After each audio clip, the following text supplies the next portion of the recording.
off the reservation. Matriarch, you ever heard of that? You Hello? said excuse me, you said the Cherokee Freemen. Cherokees. The Cherokee Freemen, the dark skinned ones that got kicked off the reservation. yes. And they had went to court. It took like 2 years, but the judge was saying that these are Cherokees, and you must put them back on the reservation if they choose to go to the reservation, and they must give all full faith. Not full faith. Excuse me. They must be restored, basically. Back to full tribal membership, the whole 9 yards. They were trying to kick them off for money. Yeah. And they gotta understand that's not even money. You're not even getting. First of all, you shouldn't be doing that anyway. It's not even real money, But you shouldn't be doing that for quote unquote Federal Reserve notes. They didn't want them to get no benefits, no nothing. And then they come out. Oh, you gotta be 1/4. 1/4 what? I said, how you gonna tell me and my ancestors that we gotta be 1/4 to get benefits? Case law. Islam is. I'm like, what? Like, you see, that's another way to discourage you from claiming your ancestry. That's another way to discourage you to being back to I'm African American, and that's two pale face people, Leo Scipio Africanus and Amerigo Vespucci. So I never knew two gay guys can have children. So when they call you black, all that stuff like that's dead. It's dead at law. You have no rights. One who's lost their civil rights. Color, we're not crayons. I'm like, phew. And then you take Indian out of the box. I'm like, yeah. But everything's gonna be restored sooner or later. It's had no choice but to be restored. Everything is off balance. There's no balance right now. Everything's off balance. There shall be no peace until the Empress is back on her throne. I say. Recognized worldwide. I say what?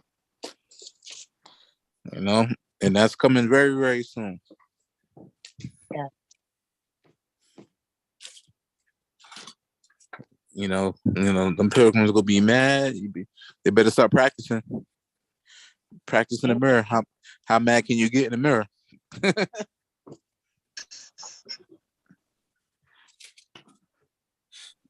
So because I don't know if everybody uses their exemption, but I use my exemption. And I go and see these so-called high price stores, and I purchase goods and stuff like that, and I tell them, hey, I'm exempt, and they look at me like I'm crazy. I say. I'm like, he's like, what do you mean? I'm like, I'm exempt. Like, what does that mean? I said, you don't know what exempt means? So you got a manager? I said, yeah, I'm exempt. And she's like, well, you got your paper? She's like, yeah, from Georgia. I'm in a territory called Georgia. So she's like, you got your paper? So you got your papers? I'm like, papers? I'm like, what? I said, miss, I'm not a corporation. That's for corporations. I said, I'm from a tribe. And she said, oh, well, anyway, do you have like anything that says card? She called it attitude. So then I gave it to her. Then she looked, she's like, well, you're supposed to have paper. I said, incorrect, miss. I said, that's corporations. I said, I'm not a corporation. I don't need to go to the state. And don't need to ask the state for no exam. And by the fact of your demonstrations, that alone is enough light shed to bring awareness to others. Yeah, it's not her fault of her own arrogance or ignorance. Right. But it's an Albion, and I tell people, I don't care if it's like 15 cents, 20 cents. Like, here's 20 cents. I ain't got time to argue with you. You know what I'm saying? But when it comes to like $60, $80 in tax, or whatever case may be, oh no, I'm tax exempt. It's a big difference between $60 and 15 cents. I can spare 15 cents. I can spare the 15. Like, here you go, 15 cents. Here you go. Now, tax, we talking a whole nother. Yeah, I feel you on that. That's the You know, that's the whole versus 15 cents versus $100 in tax. You gonna buy a TV, it's $100 in tax. What you think? You gonna argue 15 cents over $100? You know, They I'm like, already, yeah. they already pay. They are supposed to pay their own taxes, but they put it on the people to pay their taxes. Right. It says in the it says that the United States is responsible for all taxes, but people don't understand. The United States is a corporation. 28 USC 302 Part 15A. It clearly states that the United States is a federal corporation, an agency, a department, a commission, a board, or any or other instrumentally of the United States. It's telling you this is from Cornell Law School. 18 USC subsection 911, citizen of the United States. Whoever willfully and falsely represents himself to be a citizen of the United States shall be fined under this title or imprisoned not more than 3 years or both. So when I share, our tribe, I talk about our tribe on the website, this and that and third, and I'm like, and I showed them like, look, this is their stuff, not mine. I didn't write none of this stuff. I'm just reading what they wrote. And it comes to people, but I can't force them to do anything else. It's only when they get jammed up. Yo, I want to be how can I get down? How can I get down? And I'll be like, really, you got to scream, Songbird? And I try to help people in the beginning because I'm like, don't wait until it's too late, because sooner or later they're gonna make it very, very hard for you not to claim your nationality, and you're gonna be very, very upset, and you're gonna look at me stupid. And I'm like, I already told you, I warned you. No, that's what this attack on the crown has been making. I say, and I warn people. I'm like, and it's plenty of groups and stuff like that, but there's no real tribes out here like us. They can't say they're federally recognized. They can't say, yeah, I'm about to put you in your crib, in your prison jail. Right. No. We need that energy, Noble. I say. I'm joking. I'm joking. I'm just being funny, but she gonna look at me like I'm crazy. She'll look at me, and she'll look around in her surroundings, and she'll look back at me like, really? I heard her respond. Yeah, 8-month-old, man. She be yapping. I say, right? He be yapping. You be yapping, right? You're a big girl now. Yeah. Okay. Well, you're not quite a big girl. All praise to the ancestors for that. I don't get how people have children and discard them, like put them in the trash or don't feed them, or that bothers me. Even if it's an Albion, I mean that's a a being that didn't ask to be here. I don't care if it's an Albion or not. They didn't ask to be here. So I mean, I don't like these Albions. I can't stand these Albions. But I'm being serious. I can't stand them. I mean, they cocky attitudes. Like, hold on, time out. Can't sit them nor stand them. Like, you have the meteor gall to sit up here and look at me with distaste, and you own stolen land, you own stolen property that you are benefiting from. You have the immediate gall to look at me in disgust. You guys to be joking. Sure. Yeah, rape, rob, and murder, and expect us to be your friend. Just like they in North Carolina, they terminated. I don't know if y'all heard, they had terminated. This has been about over a year ago, and they had terminated the whole cadets in North Carolina, I believe, because they had like a little Facebook group, and it was saying something like, we got to go out here and play with these monkeys tonight. And they was saying all kind of like racist stuff and stuff like that. and someone reported it, and they terminated that whole class. And they had another one where they was pulled on the side of the road on a highway, and some white lady said, "Hey, listen, I don't want to get shot." And the officer said, "Hey, we don't." He said, "We only kill black people. We don't kill white people." Shit. You know, I'll be paying attention. You know, like I'm like, I pays attention. You know, I'm sorry. You know, but all these Albions, they got to go. I mean, I guess you got some all right ones out there who trying to fight, and you know, but they only fighting for them. They're not fighting for us. They're not fighting for us. I mean, so it's like you're not doing me no favors. You're not doing anything good for me. You know, people like, well, we represent you. Where? Where? Where? Don't say the United Nations. You don't represent us there. Even so-called Africans don't even represent us. So who represents us? But yet they got millions and millions of Federal Reserve notes to go fight in these other places. But yet you won't even give the so-called 40 acres and a mule that was already signed to the people who you stole the land from. For reparations, which means to repair, to fix. What did you destroy that you need to fix something? You know, but see, everybody want to vote for who? Vote for what? It's not your system.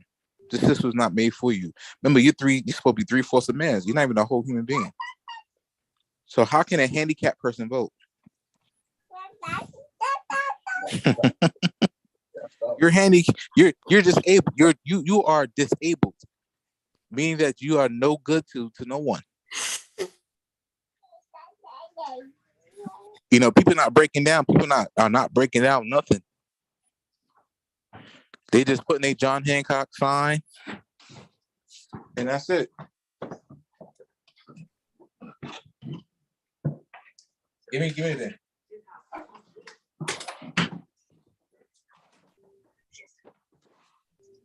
You know.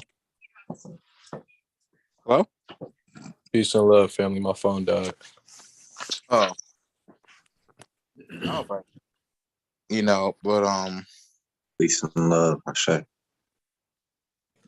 What the hell? Oh. So, you know, people like I said the only thing I do with the Albions, if they are permitted to stay here or whatever it may be, I said I'll do business with them to help my people. I said that's the only thing I'll do business to help my people. I don't go to no basketball games. I don't go to no football games. I don't go to no concerts. Why? Because we're gonna go see our own people perform, and they don't even give back. They don't buy no land for us. They don't do nothing. But you're gonna go pay $300 to go see Beyonce in the front stage just so you can shake her hand. But that same $300 you could be putting in a pot to buy 10 acres of land with everybody else. That's if you want to go that route, you know, and pay for the land. You know, it's a lot of things that we could be doing with these so-called finances. You know, we could be buying gold, we could be buying silver, because you know, a lot of things going to change. You know, we got to be in a flow. So no, we are buying gold. We are buying silver. Let's change that change within ourselves, I say. Now, are you getting it from websites, or are you getting scrap gold? You getting scrap silver? No, you getting gold coins? Not. I'm saying with the ideal, right? Of what you're saying, to build, to iterate, to add to that. Let's shift that paradigm. Yeah, we should be. We could be. Nah, we are. Though it's ours already. True. I say. But you know, I don't have 20 years to be fighting these fools back and forth in court. You know, cause that's what they bet on. They bet on, well, let's see if they survive or not. Let's see if they die off. You know, notice anybody who gets sued, like these big corporations, and they know that they don't have no case. They know they're gonna lose. So what they do is prolong it 2 years, prolong it 4 years, prolong it another 2 years, and the next thing you know, somebody dies. Like, oh, Well, they already dead, so. True. Perfect segue for me to come in and say what I want to say in regards to that. This is all true. This is why we are no longer dealing with their forced assimilation British courts. This is why I'm teaching you all how to walk in your imperium status. You create your own remedy. You create your own platform based upon your status. Sure. That's what you have to do. They know they don't have power over you. They know they don't have jurisdiction over you. That's why they label brothers and some sisters incompetent when they keep going back and forth in court, and they recommend them to a mental institution, because at law, it is incompetence. You're saying one thing and you're doing another. You can't claim that you are indigenous, you own the land, and your status is of an Aborigine Moor, and still go ask them for redress. It doesn't equate. It's an oxymoron. This is something that I had to learn. This is something that I walked into. This is something that the ancestors cultivated me to know from going back and forth with these folks till I finally got it. And this is why I had all the challenges I had, because they wanted to mold me to see who really had the power. You have to come out of their systems, come out of him. Everything they taught was the opposite. The saying should have been, come out of him. The male phallic system that has been imposed upon us when they tore down our power structures, stole our governments, and overturned the empire. Then it went into the male phallic worship. So you have to come out of him and come back into her, where it all began, where the mother, the matriarch, was the one who laid down the law, instituted the law, and set the program for the flock and the children to follow. That's the way it's always been for hundreds of millions of years, and that's the way it's going to always be. But it's up to us to know that and walk in that, and by doing that, all of our footsteps are ordered, and everything will come back into perfect peace and perfect balance once you know thyself. Once you know the proper order of your mother, the proper order of the ancestors, your ancestral line, what they did. It's not about being emotional, and it's not about, having an ego, that male ego. A woman this, a woman that. It ain't about all of that. Those that stole our power, they know exactly who to pray to. And this is one of the messages that the ancestors gave me to give to everyone today regarding that. But I'm gonna say my prayer, and I'm gonna add into this prayer these new things that the ancestors gave to me. I know y'all said the prayer already, but they don't hear it very often when we come on live. So we're streaming live on YouTube also. So I'm gonna go ahead and say it, and I'm gonna add these things, and then I'll have further discussion about what y'all think about what the ancestors gave me. Ashe? Ashe, why? Ashe.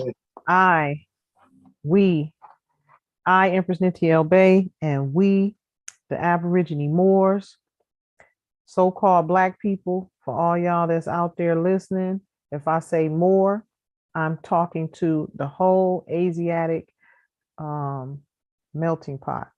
I'm talking to all those who may not know, but still call themselves Black. I, Empress Nitiel Bay, and we the Moors, with the powers invested in me, with my masculine and my feminine Shekinah powers within, invoke the Holy Spirit of truth to break, dissolve, and cut all soul ties in the spirit realm and astral plane attached to me and my family of the Moors. All things that are ungodly and do not serve our highest and best good shall be stripped away, vanished away from us into the abyss, never to be seen again. I, Empress Nentiel Bay, and we, the Cherokee Nation of Moors, the Aborigine Moors, the original bloodlines, cancel, remove, and destroy all altars made in my image and likeness, our image and likeness. We cancel, remove, destroy all altars made in my image and likeness, my son Blake's image and likeness, my daughter's image and likeness, my family of the Moors image and likeness, my tribe and tribal members image and likeness. We cancel, remove, and destroy all altars made in my image and likeness, made in my children's image and likeness, made in my tribal members' image and likeness, made in our image and likeness as a whole. I, Empress Nentiel Bay, and we the Moors break, remove, and destroy all rituals that have been brought against us in the astral plane, spirit realm. All spells, curses, hexes, rituals are now bound up, destroyed, and sent back to the cinders forever. I, Empress Nentiel Bay, and we the Moors cut, sever, destroy all spiritual agreements and contracts that we have entered into, knowingly or unknowingly, that has hindered the Moors, that has hindered my life, that has hindered my family's lives, past, present, and future. I cancel, destroy, dissolve any and all attacks brought against me in the dream state that may have attached itself to me or my family of the Moors. I break all generational curses brought against me and my family. I break all generational curses brought against me and my family. I break all generational curses brought against me and my family. I break all generational curses brought against me and my family. I cut, sever, and cancel all soul tie agreements and contracts made along my family line that are ungodly and do not serve our highest and best good. I, Empress Nentiel Bay, and we, the Moors, release the wealth, riches, and gold held for us in the astral plane and on this physical plane. Bring it into our palms right now into physical manifestation. I, Empress Nentiel Bay, and we, the Moors, declare that all beings sitting in our seats of power shall resign, be removed, with no more opportunity to repent for their sins against the Most High Elohim's words, the Aborigine Moors, any of our deities who they've been praying to. The Black Madonna accepts no more repentance from the wicked. Goddess Isis accepts no more repentance from the wicked. The god Osiris accepts no repentance from the wicked. King Tut accepts no more repentance from the wicked. King Solomon accepts no repentance for the wicked. Hathor accepts no repentance from the wicked. None of our ancient deities shall give power to any of the wicked secret societies that stole our inheritance, our teachings and instructions, and our knowledge of who to pray to for power. There is no more repentance for them. There's no more invocations and requests and prayers being answered by our deities and our family airline, our family lineages, I should say. I cut, sever, and cancel all soul tie agreements and soul ties, contracts made along my family line that are ungodly and do not serve our highest and best good. We release the wealth, riches, and gold held for us in this earthly plane and in the astral plane. Bring it into our palms right now, into the physical manifestation. I, Empress Nentiel Bay, and we the Moors declare that all beings sitting in our seats of power shall resign, be removed, with no opportunity to repent for their sins any longer.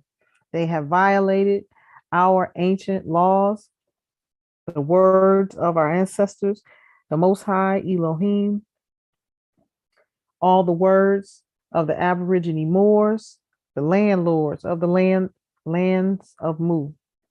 I, Empress Nintiel Bay, and we the Moors declare that all imposter fiduciaries, trustees, beneficiaries, states, government officials, governors, mayors, city council, all of them, all beneficiaries of the U.S. Corporation, and all political bodies within that have been over our vast estate in the Americas shall be removed and turn over the keys to the White House and Buckingham Palace back to the Moors.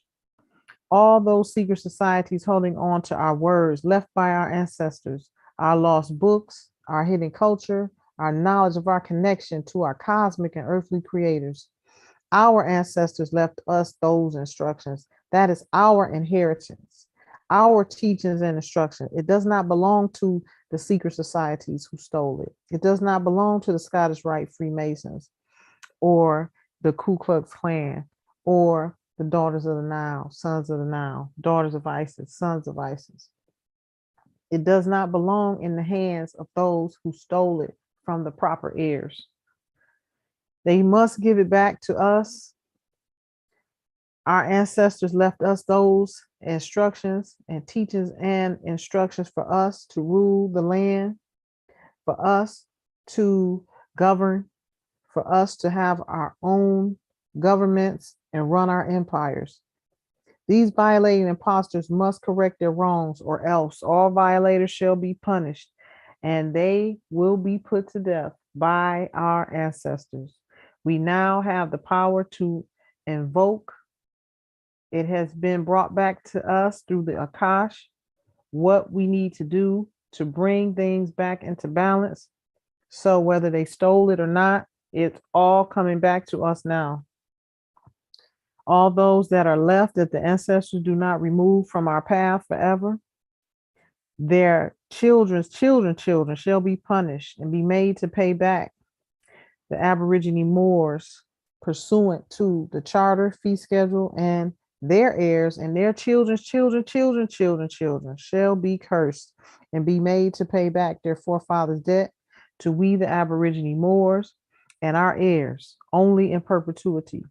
So on and so on and so on to infinity. So it is, so it is. It shall forever be. I'm going to leave that one open. The ancestors told me that certain prayers just need to be left open so they can reverberate and keep vibrating into the universe. When we seal it 3 times at the end, that's done for that moment. Okay. But if it's so many of them doing certain things, you want to keep it open so that it goes out into the universe and also goes, when we burn them, that goes out into the universe, into the into the trees. Our prayers go into the universe and it's being held there so that it's never forgotten. It's just constantly vibrating. So that being said, y'all heard me include a few things into the prayer. So this has been a problem that we've been inflicted with. We've been doing our protection rituals every day, all of us in the tribe, for y'all been doing it solid with me for at least the last year and a half, I would say, maybe going on 2 years. The reason why we haven't been able to fully get rid of them is because they're using our own energy against us. They are using the deities and the ancestors, our ancestors in our family line, mine in particular. So this is why the answers is coming to me, because all of these things that we're dealing with have been happening in this same family line for the last 4 generations at least. So these things have to be dealt with And you know, like I was asking me earlier, how am I doing? I said I feel like an empress because it's hard work. It's not like it's something easy. This is a lot of work, and to be a true empress, I feel you have to learn how to control your environment. You have to learn how to keep everybody safe. You have to learn how to invoke the power. This is the only thing they respect, and this is why I'm still here to this day, because I've learned how to, first of all, protect myself. And then the ancestors are now giving me all the keys and the clues that these individuals, these wicked non-human beings, um, stole all, you know, all of our power from us. So like I said, the prayers to the Black Madonna is who all of them use. So I recently told the tribe to add that in our protection prayer. This is how these people been gaining on us. This is what they did when they came and forced religion on our people. They gave us some prophet, or they gave us some pale face Jesus, or they gave us just some entity that didn't invoke the power that we were used to having. So what they did, they kept all of our knowledge on who was having the real power, who to invoke. So all of these levels and all these secret societies and then these brotherhoods and sisterhoods, they all pray to a different deity to get their power until they get all the way up to the top. The top is King Tut for them. Now, me and Rain recently, well, not too long ago, we was looking in the Geomatriator. Now, this is a program that is real deep. And for all of you who don't know what that is or familiar with it, go check it out, put in the name, and it's going to give you a whole mathematical breakdown of what's all attached to that energy. So we was looking up names like Donald Trump, or he looked up his name and Donald Trump came up there, and King Tut came up there. So we have a lot of tribal members who are reincarnated as these entities, such as myself, which I've learned, just recently learned who I was reincarnated as. So King Tut came up and Donald Trump's name came up. So this was the light bulb that came to me today, after the Anunnaki came yesterday and they came today, and I heard that ringing in my ear. Shortly after that, they did another attack against my son. That's another thing that they've been showing me. This is how they overturned my ancestors' empire. It was thousands of them that was doing sorcery on the imperial family. They was doing sorcery and mind control. Now, this is another thing that came up in the Geomatriator that me and Rain was like, wow, wonder what they mean by mind control. I looked up my auntie's name, the one in London, England, who I discovered, who is the one who let them out of the cave, and her and some other family members trained and cultivated these Scots to be their army. And that's who ended up overthrowing the empires. And that's who ended up, you know, being the Catholic Church today, being the Islamic order, all of them mixed in with some of the royal families, such as Haile Selassie. They didn't stay in there, but Cyprios did touch down and got with one of the women of that royal lineage of Ethiopia. And from that lineage, Haile Selassie was one of the grandchildren of that, that lineage. So they did make their way around those that they couldn't kill. That's what they were trying to do. Get in with, these Scots that came out the cave. They knew that they were not the real man. They are only mankind. and they were, never meant to be out of the cave, and it was forbidden for them to come out of the cave. So they were a perfect partner for those in the family that wanted to overturn the empire, because they didn't want to be in the cave no more. Excuse me. They didn't want to, not, once they got wise and learn how to read and things like that, they didn't want to stay in there. They was happy to come out, and stop being slaves, stop doing hard labor and stuff like that. So anyway, so here we are, fast forward, we getting all of this back through the Akash, the downloads that's coming from the sun, the downloads that's coming from the Anunnaki. The ancestors also told me that those who of the imperial bloodline who are set to be rulers again, the Anunnaki has been visiting y'all, or going to be visiting y'all. If you hear that, if you want to get more insight on that, you can just hit me up privately and I can confirm for you if that's what's happening, because I know what's happening, and with me. And also, so they took all of our deities and been praying to them. So that's why when we looked up certain names in the Geomatriator, King Tut came up, and we couldn't figure that out. We was like, why is King Tut showing up? That's because there's so much energy being drawn to that name, because they've been praying to King Tut since they stole the knowledge.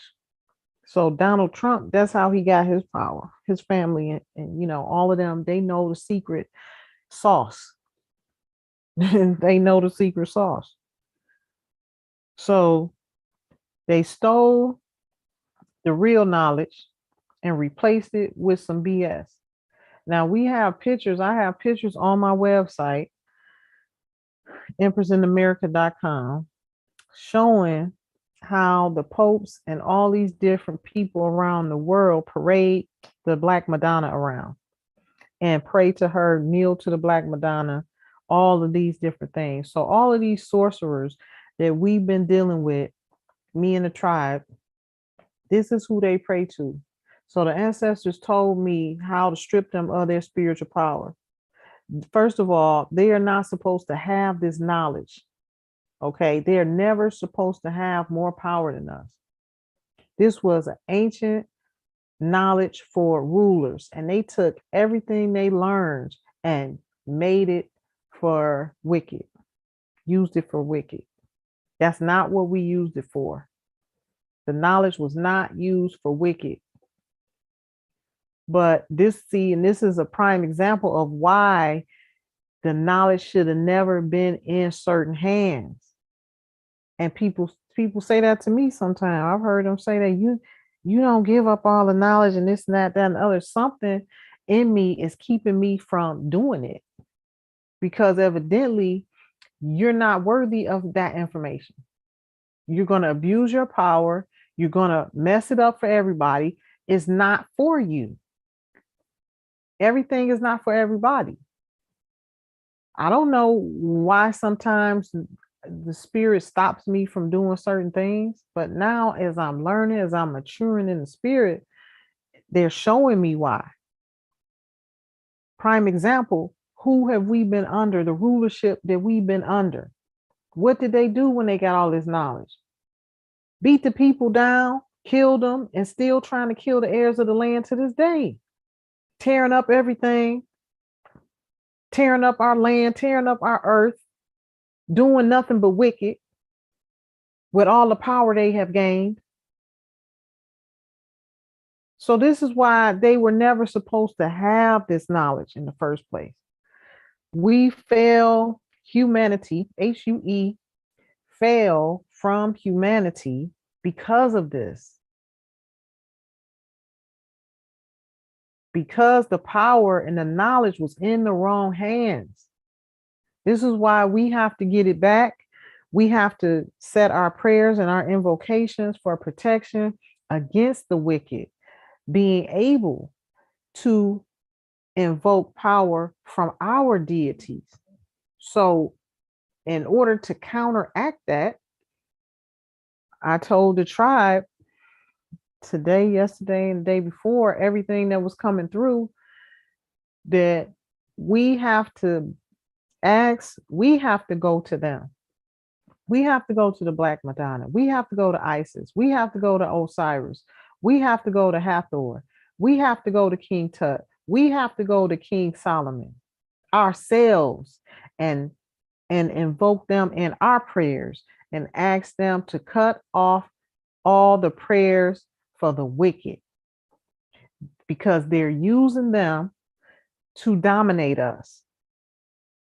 They've been doing mind control, mind sorcery by taking the pictures of these deities and controlling us with it. They do it in all of their government. You ever seen somebody, they controlling these people because they have the knowledge to do so. All of these people are brainwashed. You ever been to Washington, D.C. or Virginia and everybody walking around looking like a zombie, especially in government? They are under a spell. So all of these spells that we've been under have to be broken, because every last one of them is a manipulation and a spell. Since they got here, since they learned this knowledge, they've been manipulating everything. The media, and they got all of these secrets still down in the Vatican vault and within these secret societies. Scottish Rite Freemasons. Hold on, let me plug up my charger, y'all. 1 second.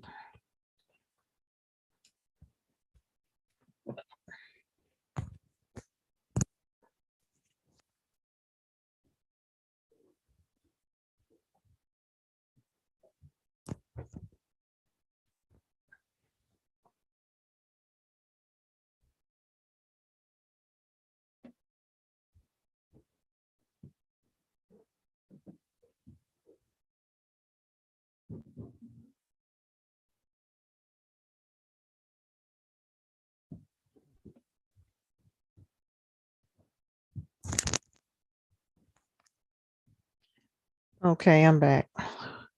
So all of these things that we don't understand how powerful they are, however minute they might seem, this little simple bit of knowledge has changed the world. Y'all understand what I'm saying? So what y'all think about what I just said? I mean, if y'all want to come open your mics and have dialogue, it's open.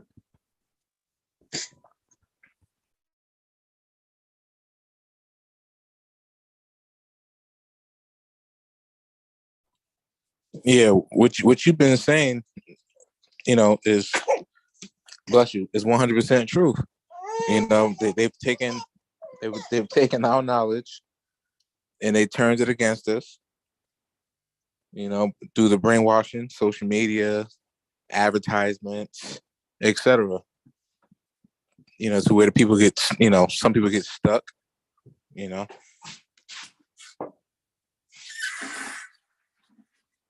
gotta break out of that quick fast. Ooh. That's why the Bible says the earth has been given into the hands of the wicked. Who's the wicked? These Albions out here. Like you said, they're destroying the land. They're cutting down trees.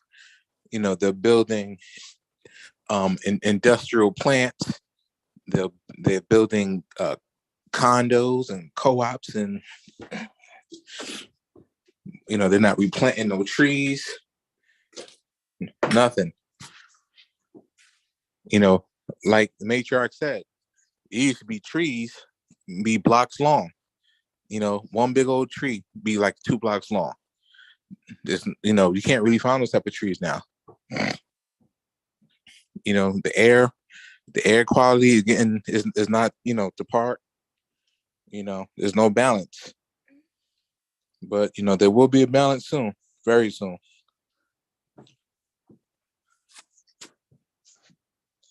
I yield.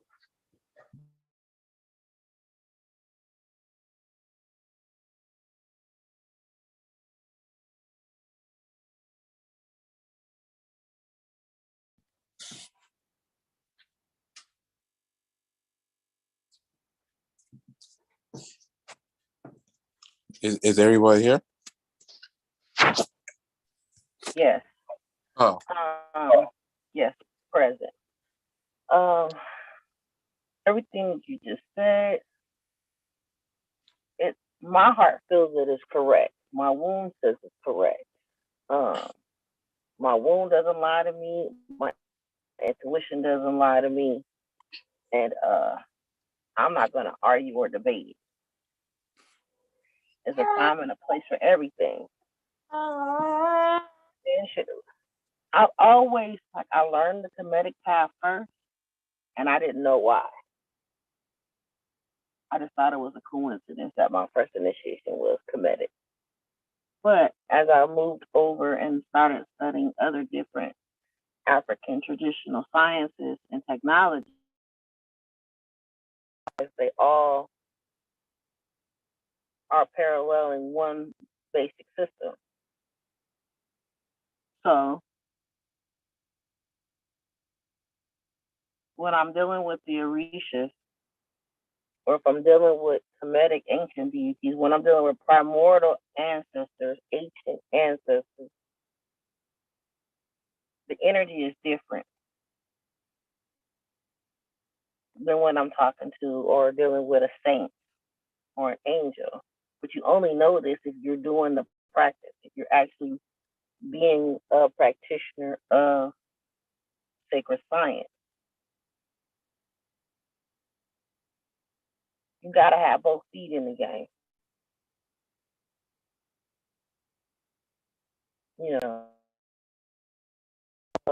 Practitioner, but and you don't have to preferably initiate into any one of them because you are a god or goddess just based on your astrology. If you learn your astrology and your numerology, you will see where your power is. You will see where your magic is. You will see where your strengths are, your weaknesses, what you came here to do, what you coming from, why you reincarnated this time, what your assignment is while you're here. But a lot of people don't want to do the work. They want to go to the classes, the training. They want to do the rituals. They want to do the woo woo foo woo, and it's boo boo. They don't have no power in it.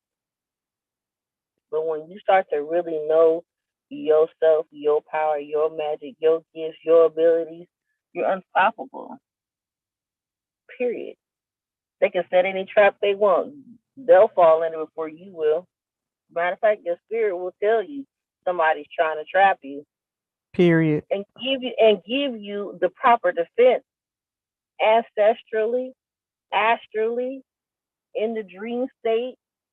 Will have people that know you call you and tell you, I had a dream about you. Somebody getting ready to try to do something. I'm already or them birds. Them birds will come. Birds will come. I got stung by bees. Hummingbirds show up. Hawks show up.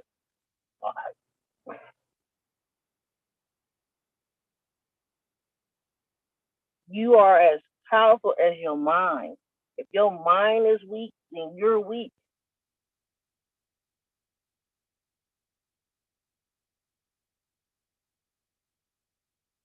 And you can be manipulated and taken advantage of and waved to and fro like a flag on a pole and get tatted up because you can't take the fear's win.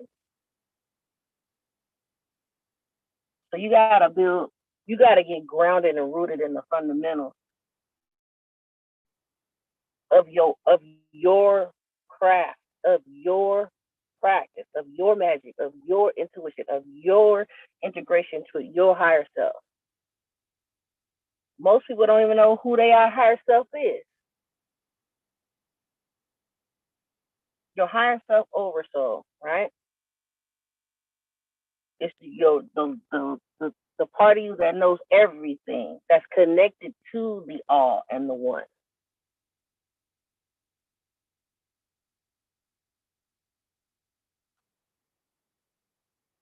If you don't take the time,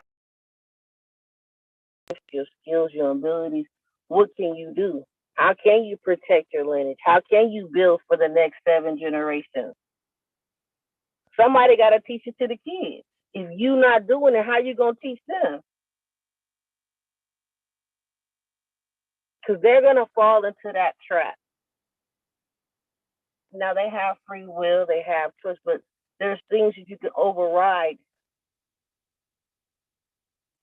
granted, if you do things in the right protocol and procedures and orders and rights. But when there's 2 or more gathered with the right elements and the right energy and the right deities in the right cosmic timing and the right phase of the moon, what you think gonna happen? The portal opens up and you have access to everything you need. You can call in whatever you need when you need it. So if you got fear-based thinking and you got weak-minded, if you're not solid on who you are or what you value or what you represent or who's really paying attention to you, if you're not paying attention to yourself, don't come on this path. If you don't want to know who you are, don't come on this path. Stay in the matrix, stay a zombie. If that's what you want, fine. But you can't be around me and mine. So I ain't got time for incubus, succubus. I ain't got time for hooded entities.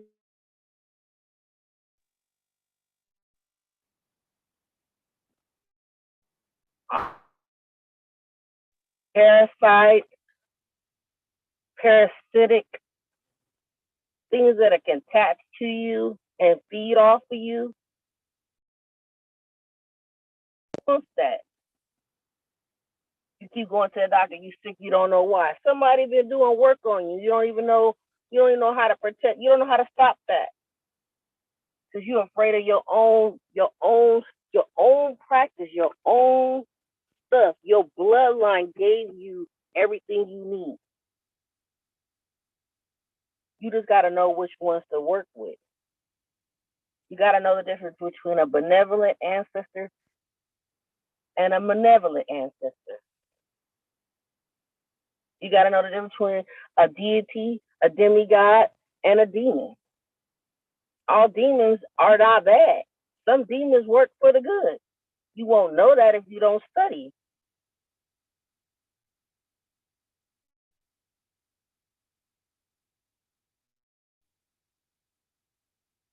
Magic is like a scientific formula, and it's a constant hypothesis, and you constantly have to keep asking, what are they not telling me? What more do I need to know? And can I have guidance and protection along the way? And it'll show up. You have to pinch yourself because you will be like, dang, it was that fast? Better listen. You will be tested. You don't halfway ride a horse, right? So if you're going to be about it, you got to get on the horse and ride it.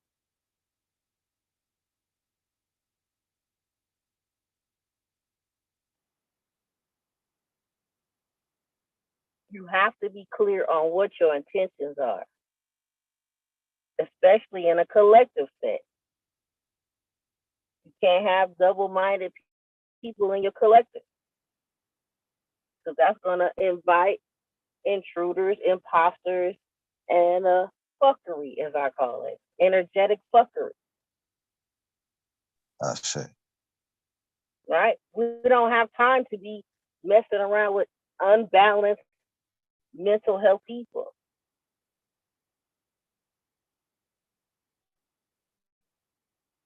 There's medicine for that.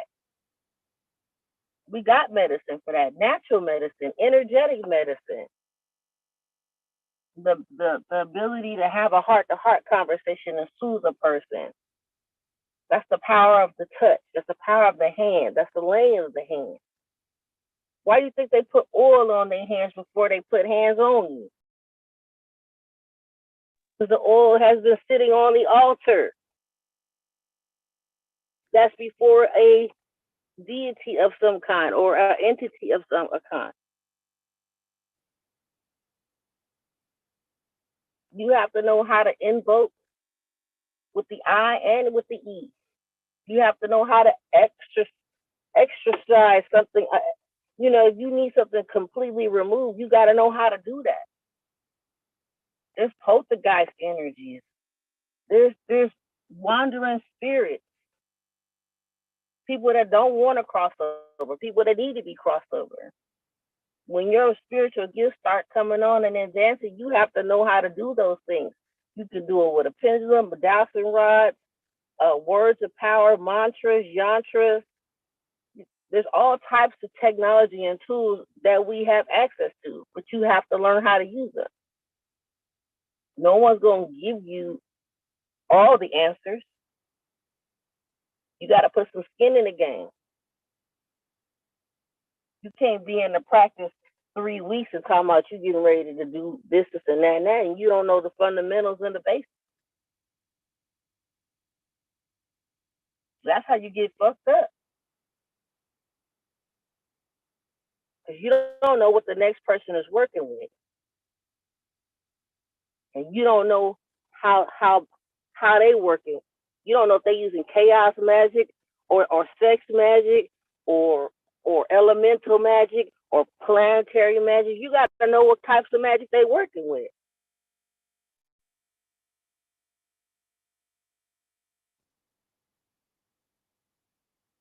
Well, Are they use it? You gotta know. Let me You gotta say know what something you're to dealing with. that. Let me say something to that.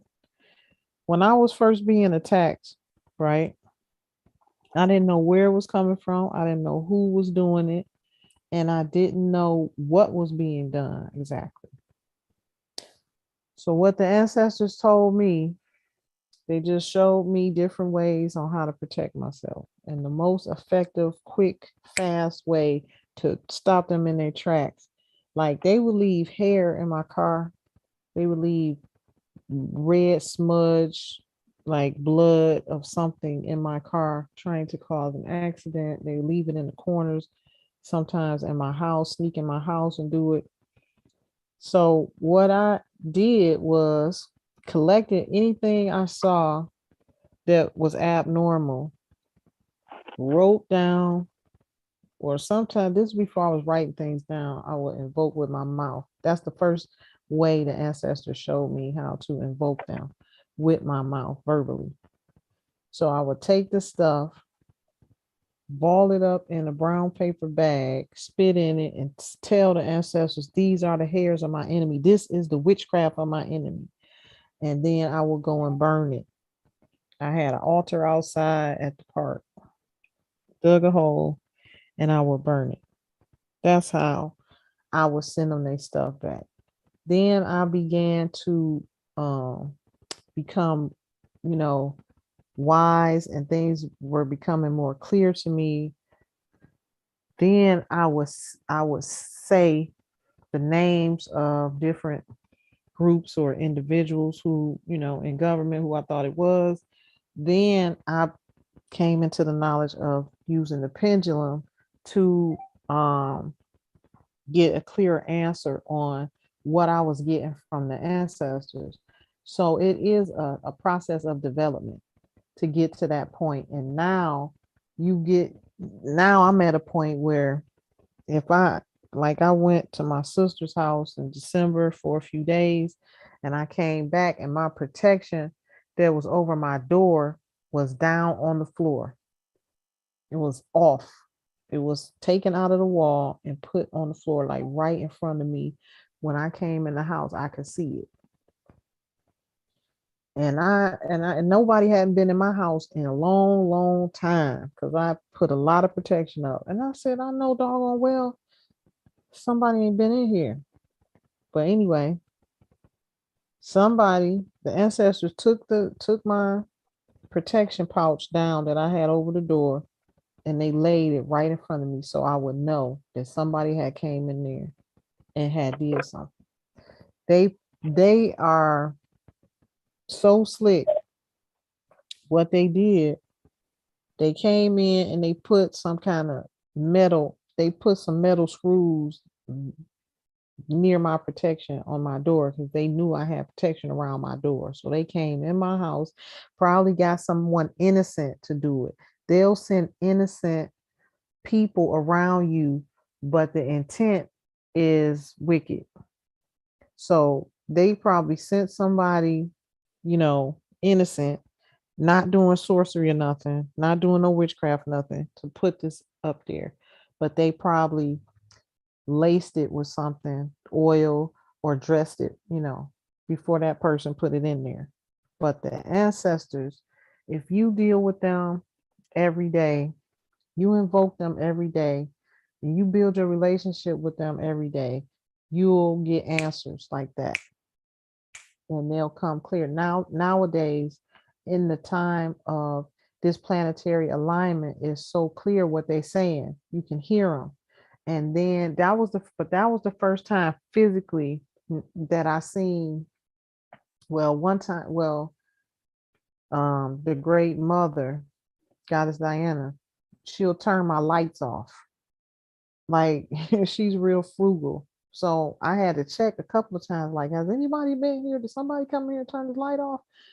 And I got my answer, that she had turned the light off and was like, you don't need that light on because they can see through that back window in your room. That's the answer I got. Because they was looking at my altars, looking, doing whatever they was, trying to do. So she turned the light off. So as I'm developing my relationship with them, they're coming up close and personal, like right there, showing me somebody been in this house. So then once I saw that on the ground, I said, let me get my pendulum and see, did somebody come in here? And it was like, they didn't come in, but they did something. So then that's when I saw, what they had put in there. But the ancestors, the point I'm making is that the ancestors, the more you deal with them, the more you talk to them, the more you invoke them, they will come and show you everything right in your face. Ashe. Ashe. Say.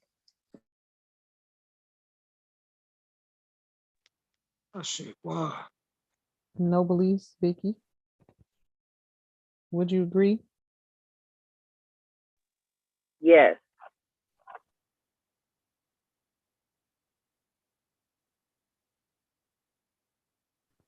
You.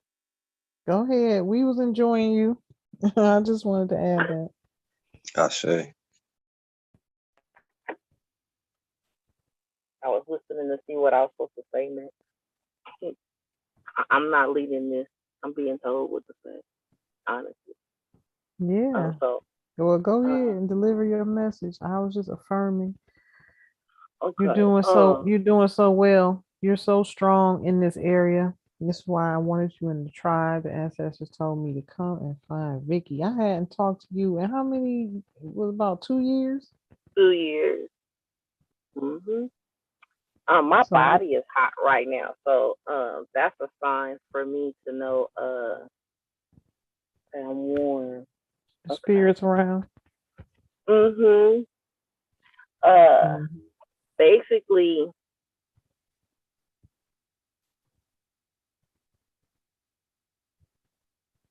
this is a real journey. This is a real experience. This is things have happened to my children. Matter of fact, I'll tell my testimony. I said this prayer with the Empress for 2 years. All kinds of blockages and obstacles that I had been having slowly started moving away. I was even homeless for a long period of time, injured and recovering still, being told, oh, you can't have that, or you don't qualify. And I see people coming up with all kinds of false documents and getting handed everything. And I come with everything and tell the truth and still deny. So I was like, this can't be. You know what I mean? I'm a divine child of the Most High. I cannot be denied. I shall not be denied. So I continued to pray the prayer. I started getting letters of stuff being dropped off my credit. I started getting letters of approval for basic stuff like medication that I needed that I couldn't pay $70 for. All of a sudden, I didn't have to pay for it. All of a sudden, everything was cleared up. But at the time, I was invoking this prayer in its original state. But I also was working with certain deities, Eshu, Lord Ganesha, and then I started to learn, okay, well, what deities are for what I. Once I started figuring out, okay, well, I need to use Ganesha for this, Lord Ganesha for this. I need to use Eshu for this. I need to use Oshun for this. I need to use, I started making sure that I was aligning everything with the moon, my zodiac, all the astrological things, the herbs, the plants, the oils. I mean, I have stacks and stacks of books on just how I have to go through to prepare for a simple ritual. Because I don't want to put the wrong herb or the wrong root in my work. Or I don't want to be disrespectful to not knowing their do's and don'ts or their taboos, So due diligence is very, very, very, very important. If you don't know, ask somebody, but ask somebody that you know that is consistent with their practice. Not, oh, I just want to do a ritual or a spell for this or that. This is your lifestyle. Being magically magnetic. Being magnetic as a female is awesome, but it's not as powerful when the masculine is not there. It's still powerful, but it's even more powerful when you have the masculine there. The law of gender, you gotta learn your basics, your correspondence, even what type of mantras and yantras and mudras to use when you're meditating. A meditative practice is very important. Activating your light body or your rainbow body. Knowing how many layers to your astral body, your ethereal body. Your, what we call it, our energetic suit. We have the skin, but we also have an energetic suit. Our spaceship, your Merkaba, This, this is why you need to know the tree of life, in the Kabbalah. You also need to know it's the opposite direction as well. When you learn one system, then you learn it the opposite way, so you will know how to do the opposite, the counter. for every opposition, there's a, you know, you know. So you can just start small with just a white candle. If you don't do nothing but say Om to a white candle for 10 to 15 minutes with a clear intention, and you can get peace, tranquility, stillness, clarity, purification. You can get all that in a chanting Om. Now, there's different ways you can spell it, but if you study, you will know. And don't let nobody tell you that Saturn is a bad planet to work with. Saturn is a great grandmama that'll whoop your ass. She respects hard work, and don't talk shit about karma either, because karma's not a bitch. Karma is a very, very ancient spirit.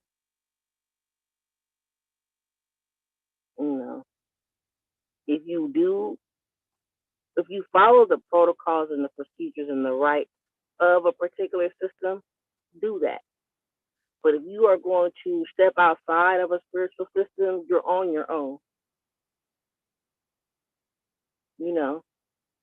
If you are tailor making your spiritual practice and you're going outside, well, I call it the middle path. I'm a middle path practitioner. I can deal with the dark energies. I can deal with black energy, chaos energy, and white dot energy, and cosmic energy, and but I've studied. I've been doing this since 2014. I'm not the best, but I sure do know how to be an honorable student and humble myself and learn. I know how to get books. I know how to network. I know how to talk.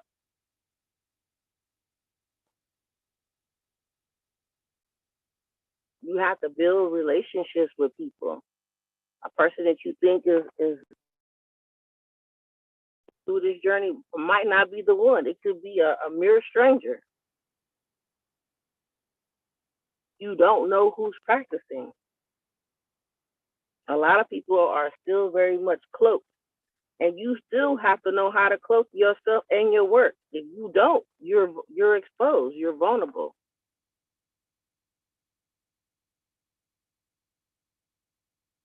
So that's the power of prayers, mantras, yantras, meditation, Tai Chi, Qigong, Kundalini, knowing how to harness your Kundalini, knowing how to use your sexual energy to manifest, how to keep it within and build on yourself, and to keep yourself powered up and charged up.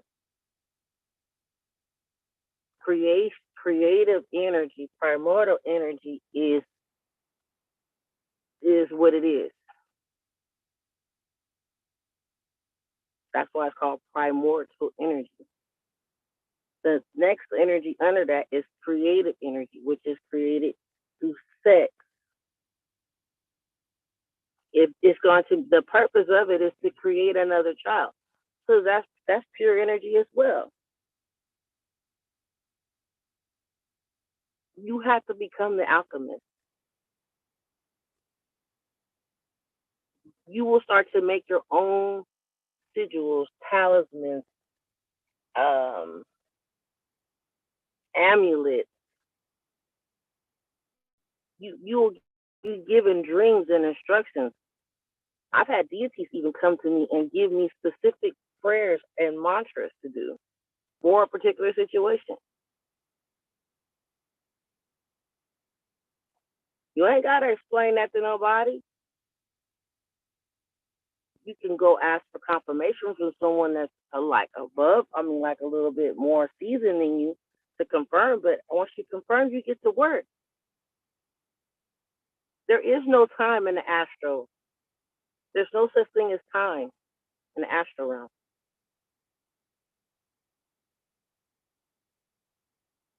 So when I can't linearly work, I create a space astrally to work. But I like to do mental work. So I don't have the luxury of always lighting a candle and having herbs and oils and stuff all the time. You don't have time for that sometimes. You gotta know what's your go-to. When all else fails, you can do this in the book. And it'll at least slow it down until you can get to other tools. And sometimes you'll just get downloaded exactly what to do.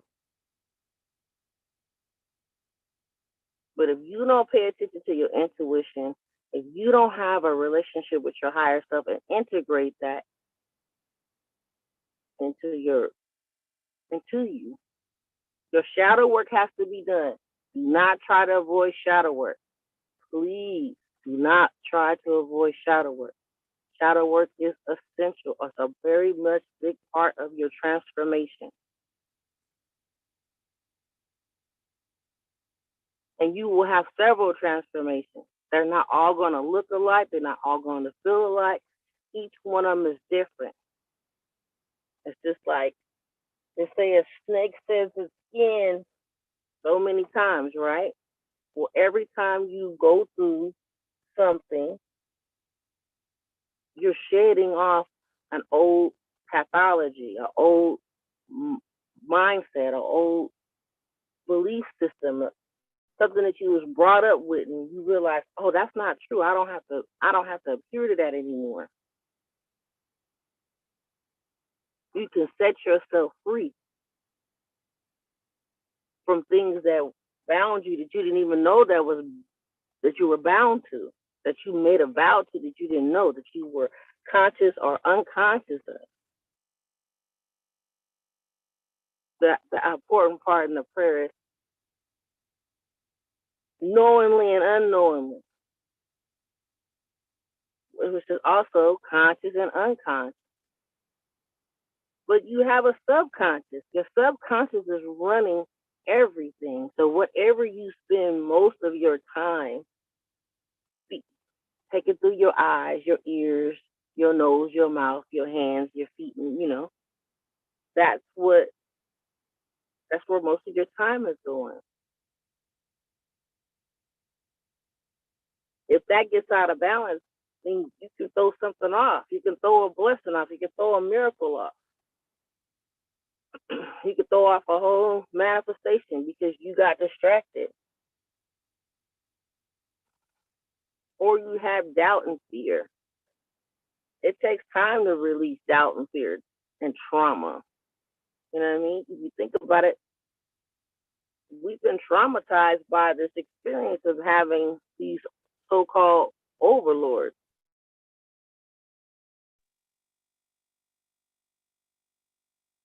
You have the right to protect yourself. You have a right to make sure your next generations to come don't have to go through what you went through. Whether they take the practice seriously or not, but you want to make sure that they know how to protect themselves energetically, emotionally, sexually. You also have to make sure you have a strong covering over your children. It's so, so important.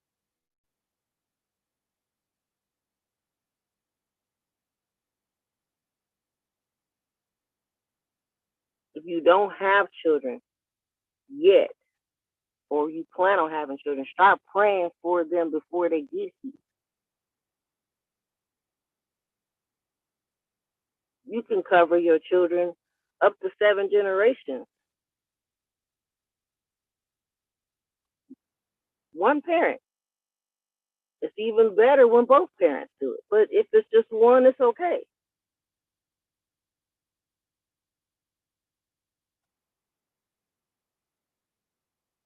It only takes a clear intention,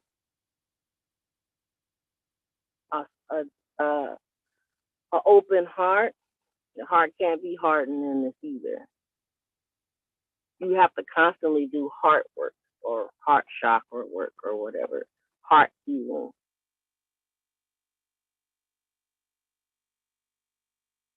You know, because the heart is the midway. It's the midway between it separates your lower chakras, your animal self, from your, your three lower chakras. You know, you need to control your sexual energy. You need to control, not control, but you need to be stable. You need to have food, clothes, shelter. You need to have high self-esteem and confidence in your will. You have to master those three chakras at the bottom. If one is off, it throws off all the rest. If one's spinning more than the other, right. There's certain crystals, there's certain energy work you can do.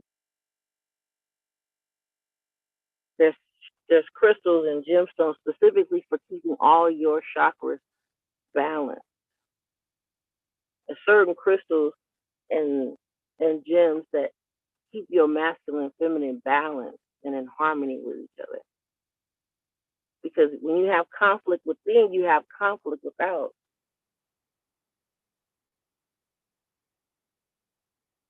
If you have conflict in the mind, it reflects in the body. Your body has memory.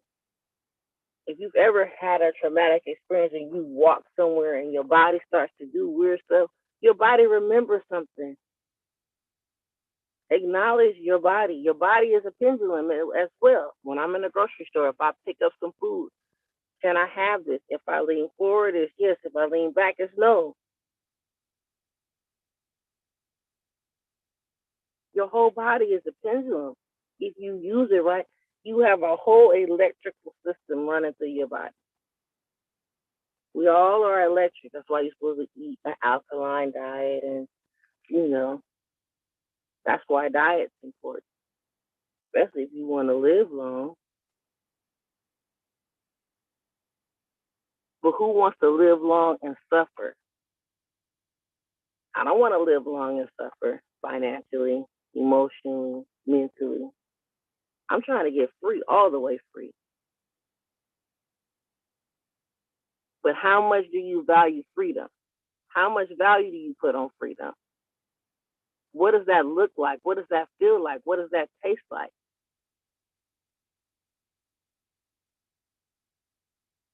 And are you willing to do the work for that vision?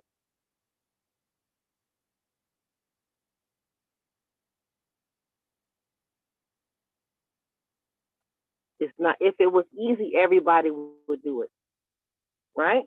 If it was easy, everybody would do it. But it's not easy, and everybody's not doing it. And people are going to look at you weird, and people are going to act funny with you and drop out your life. You got to be okay with people leaving you.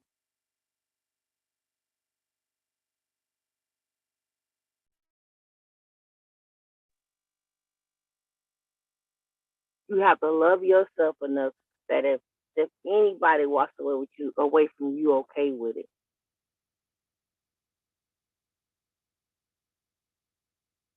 It hurts, but you can do it. It goes back to self-preservation. How much do you love yourself and your peace and your space and your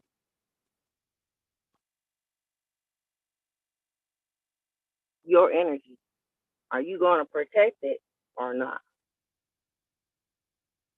Because if you don't protect it, someone will definitely siphon it for you and try to use it against you.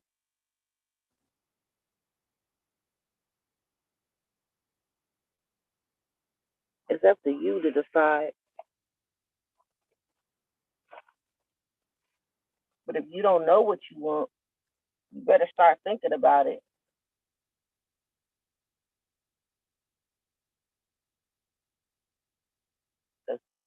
The 5D dimension is already showing itself. The meta universe and all that stuff. where is your consciousness? Is it in 3D? Is it in 4D? Is it in 5D? Where are you at? And if you're not where you think you are, accept where you are and grow till you get to where you want to be.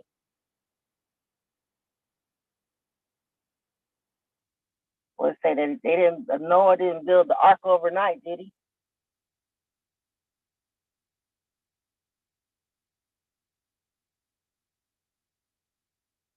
They daily practice. Life is gonna happen. Family members are gonna die. People gonna get sick. Babies is gonna get born.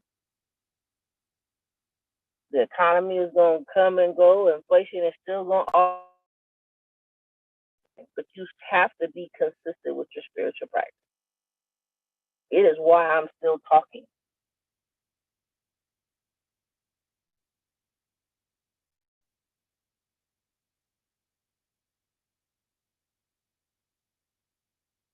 When somebody try to take your power from you and you get your power back, you'll never let nobody do it again.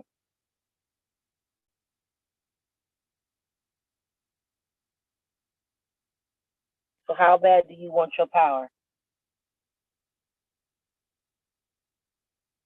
Or you want to keep letting everybody else tell you what to do with your stuff and it's yours?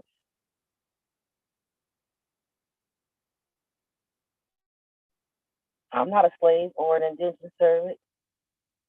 I'm a free-minded, 2-foot,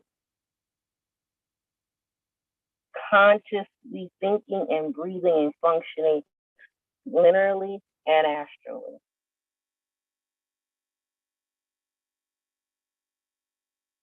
I depend on my relationship with my ancestors. I can depend on it. It's my refuge. It's my safe place.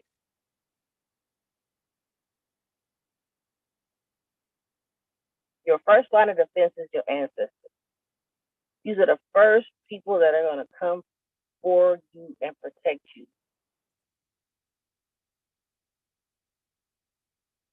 So don't take the libations as just part of the ceremony. It's important to say those libations. It's important to pour that water. It's important to put your menstrual blood in the ground. It's important to retain your seed, men. It's important. You don't want people just using your life force energy any old kind of way.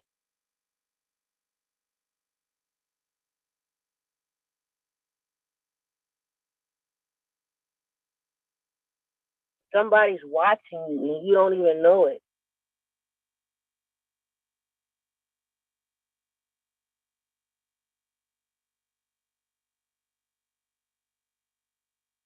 So either you're going to be a leader or a follower. If you're going to be in the herd, you're going to do what the herd do, then you deal with the consequences of what the herd does. But I know I'm not that. I'm a trailblazer. I'm a leader. I'll create what I need.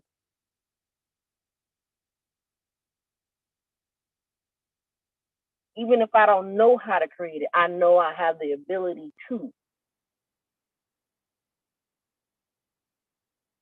That's standing in your power. That's knowing that you're magical as fuck and can't nobody take your shit.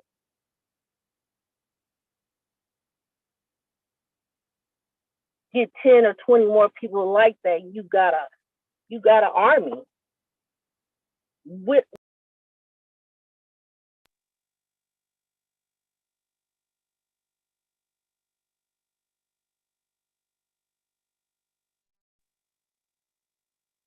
you can stand alone.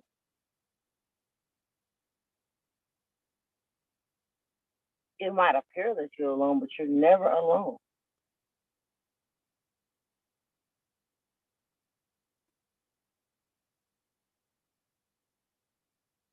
You have to attune yourself to the energy. Your energy. You have to know what your energy is. If you've never experienced it, you can't You can't explain it to somebody. I can't explain anyone else's energy on this panel. I know mine.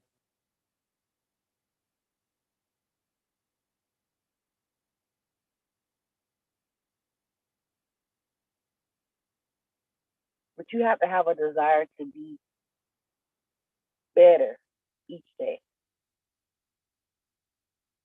Even if that's just 5 minutes. Oh, whatever. Figure it out. Make time. Create time. Extend the time. Stretch the time.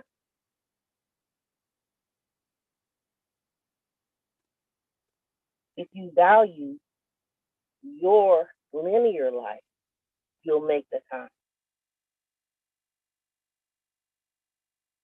If you value your descendants and your future descendants, you'll make the time.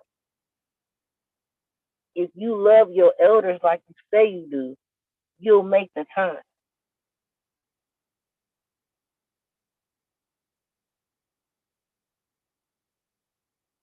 I yield.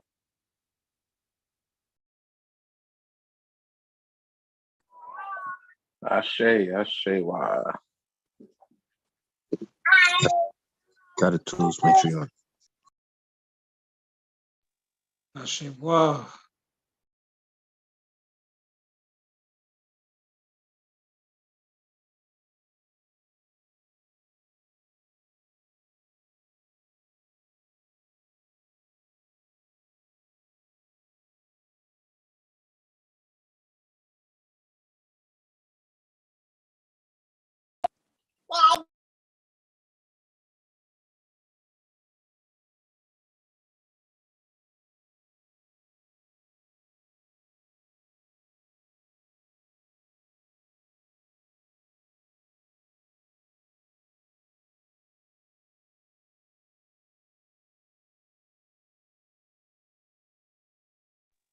And that's all self-love too.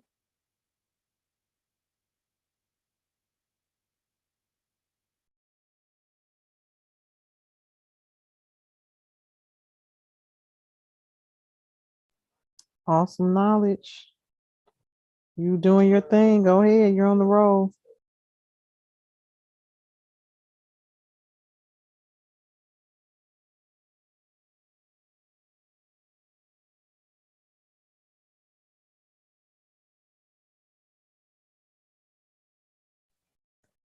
Does anyone else have any testimony to the spiritual work we've been doing?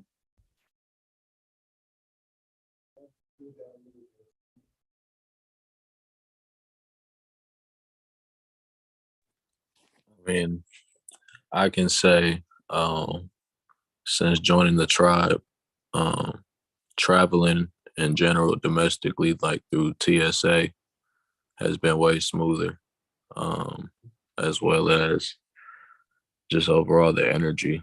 Everything's just been in alignment ever since joining the tribe, and things manifest not overnight, but it feels like overnight once it's manifested. So, like usually with TSA, before joining the tribe, when going through TSA, they kind of treat you like a domestic terrorist. The way they pull you to the side, you got to show them extra documentation.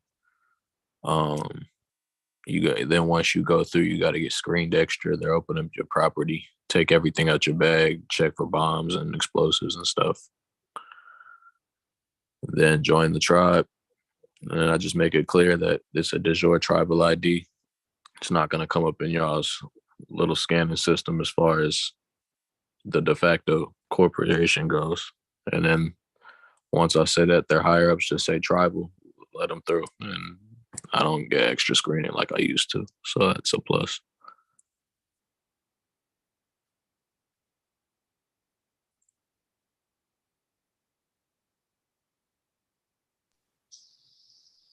Ashe.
Wow, wow, wow, wow.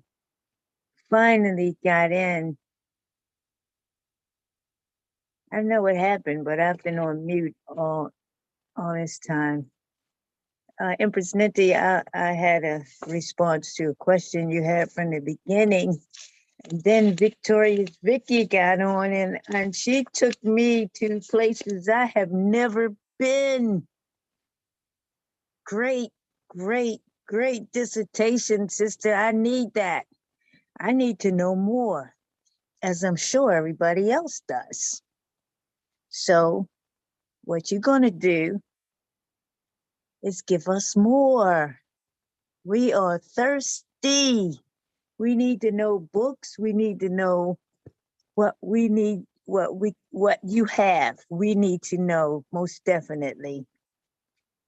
Empress Ninti, you spoke on Hathor, King Solomon, Isis, Hathor, for us to reverse what they have been using our methods to pray to our deities. So I think that is most wonderful, gracious, and so simple to reverse all their spells. If that's all we have to do, so it is, so it is, so it is. Let it be done now. And furthermore, because they can't touch us because we are the nines. And I yield with that. Ashewa. Ashewa. Ashe, Ashewa.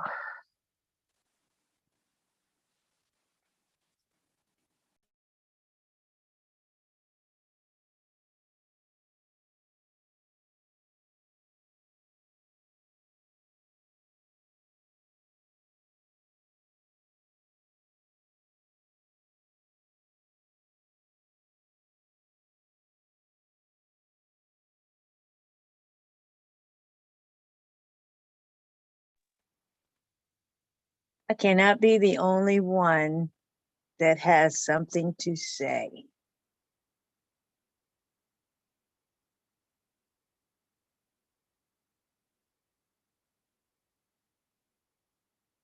Step up, Moors. Islam. I would like to ask the sister that spoke, if she's still on, what she meant by Lilith in the fifth house. I can get a couple gallons. That's it. Okay, I'm talking. Lilith, or I said Black Moon, Lilith, fifth house. In the fifth house. So I was speaking to my personal astrology chart. So when the Empress was speaking about the ancient, I said I'm talking.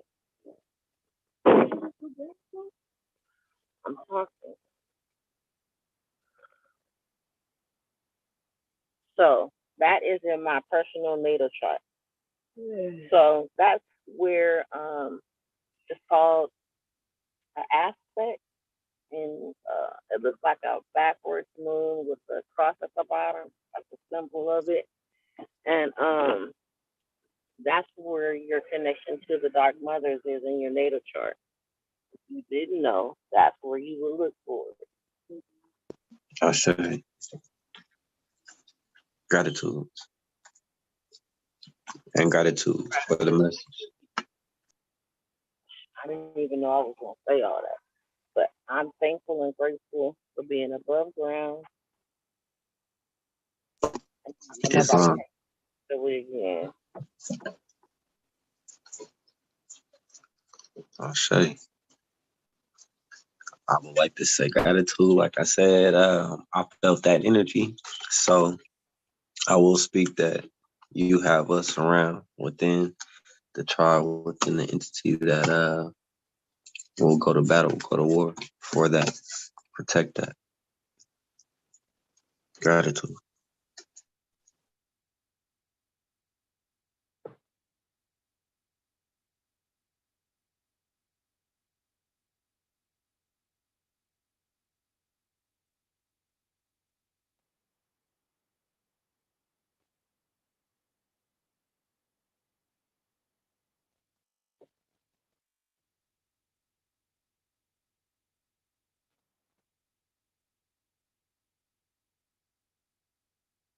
I put the food away more.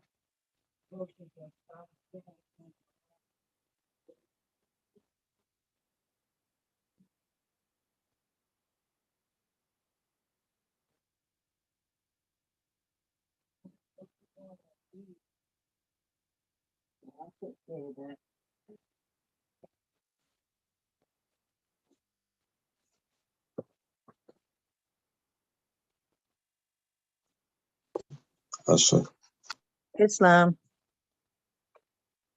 Sister Victorious V, I got a question about shadow work. It's so much that I don't know that you spoke of. So I have no clue about shadow work. Okay, shadow work is it's a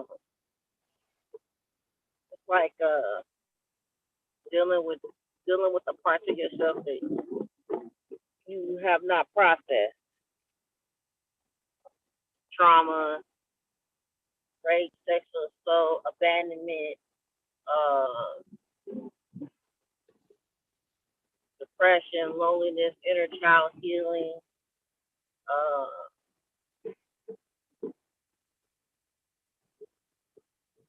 parts of yourself that you suppress, things that you learned in your community, that you learned in the home, that you learned in the church, that you learned on the street.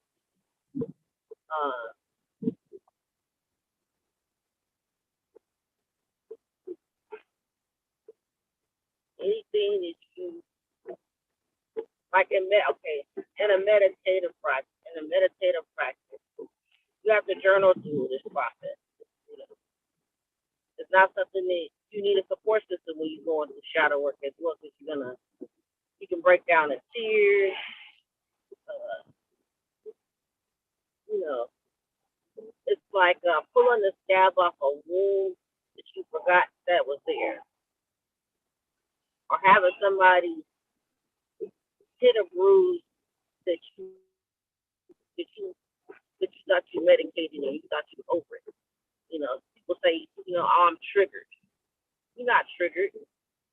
Somebody touched a bruise. Somebody, you're wounded there and you haven't healed yet. Or you thought you took the right medicine on it, but it's oozing infection and you gotta flush it. It's like spiritual first aid.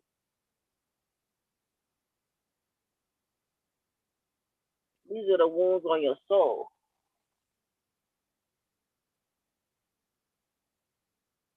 Those things have to be tended to. Let's say you have an attachment to a person or a situation, an environment, for a long period of time. When that cord is pulled, it leaves an opening, does it not? Yes, it does. So you have to have the right medicine to put in that wound. You gotta clean it. You gotta disinfect it. You gotta pack it with the right medicine.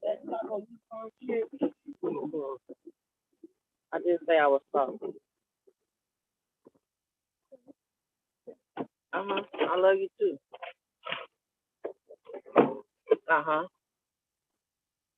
And in the name that you call me, underneath your breath, also known as mother.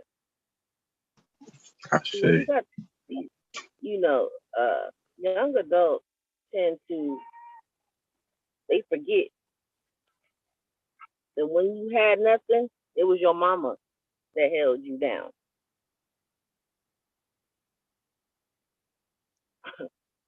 No matter what. When I went without meals to feed my kids. I stayed in line while my kids was at school to create a meal.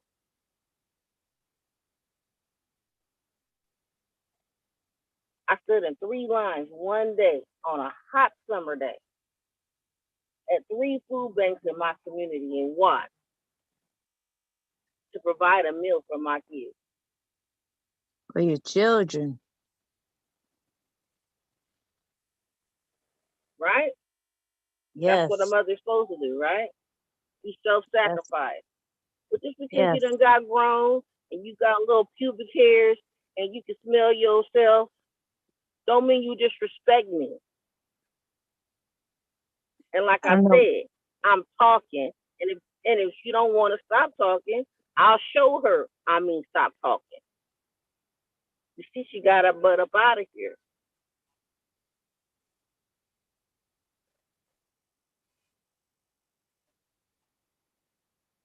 So look, I still have to be a mother. She's 24. She's 24. Right. Active 14. 24, active 14. But it's okay. Life. When you don't want to listen to the ones that's guiding you, you gonna meet that wall of suffering. It don't feel good when you keep slamming into it. Your head is bleeding. You got scrapes on your knees, and you're leaking and shit. Then you want mama. No.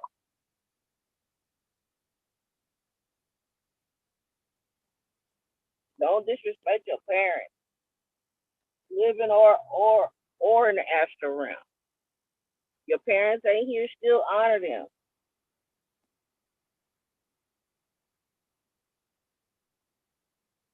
Yes. We chose our parents. We really didn't know. We chose our parents. Yes. We chose to come to this dimension through them. That's why you also have to find out who your spiritual parents are. That's why you need to find out who is your Ori. Who's walking with you.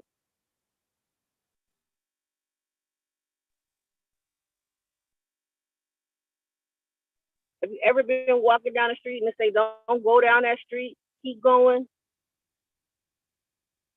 Yes. And you find out later on that somebody got shot, stabbed, or robbed, or raped, or something, or a shooting or something happened on it. You was guided not to go that way. Yes. So gut instinct is important. Your intuition is important. Your intuition will save your life.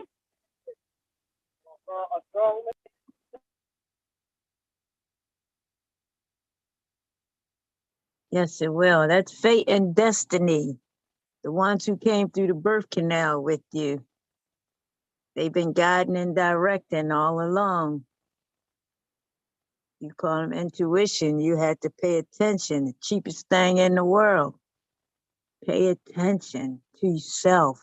You should never find out what you should find within. It's already there. It's not something new, modern. It's ancient. We are ancient. The ancient ones come again.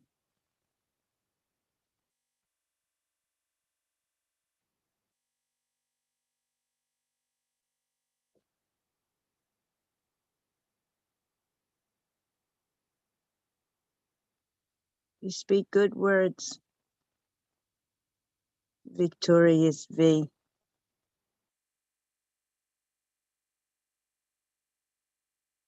People need to hear what you have to say. Where have you been? Going through life, to and fro, going through life, standing in a line. Life is going to get better miraculously for everyone, especially the Cherokee Nation of Moors, the Aborigine Moors of the Empire under Empress Nenti.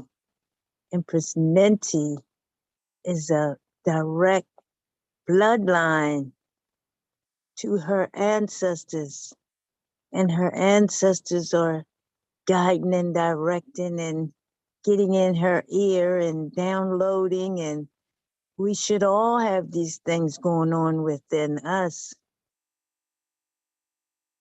but we're all not that far along. I need to know more. It's like I'm a sponge. I want to absorb.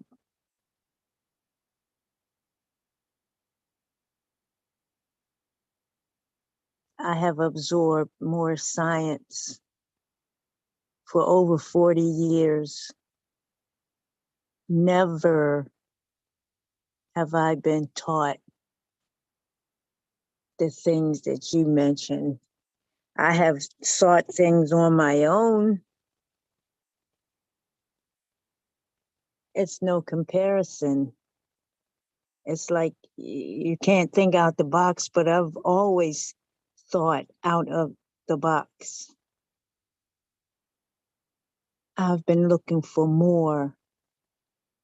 MOOR and MUUR, which is us.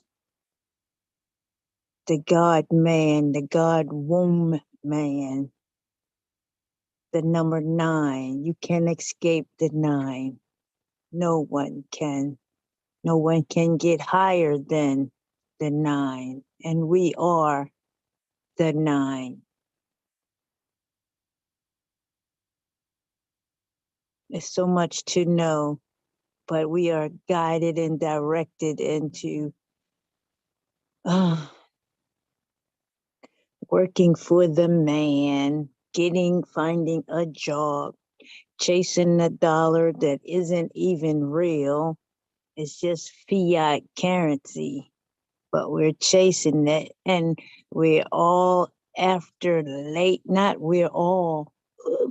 check that. A lot of people are label whores. I got to have this label, I got to have that label, while they laugh at us all the way to the bank. We need to change that. We need our own fashion. We need our own manufacturing of food. If we grow it ourselves, this womb man hands is gonna make it right. And it's gonna be healthy. Food is gonna taste like food again, because food has lost its taste. And I'm not happy about that. So if it's lost its taste, that means it's lost its ability to be electric. You were speaking on electric food. That's the acid and the electric, the alkalinity. So we need to be 80% alkaline and 20% acid. Present day, we are 80% acid and 20% alkaline. We need to change that immediately. You know how they have bread for everything? Well, bread isn't good for you. But as long as I can keep you on the hamster wheel and I'm churning it out and you eat what I want you to eat and drink what I want you to drink, then I am in charge. This corporation is going down. The Pope said he is extinguishing, eviscerating all corporations. He said America Major is about to wake up. He also said, you better be lucky they don't do to you what you did to them.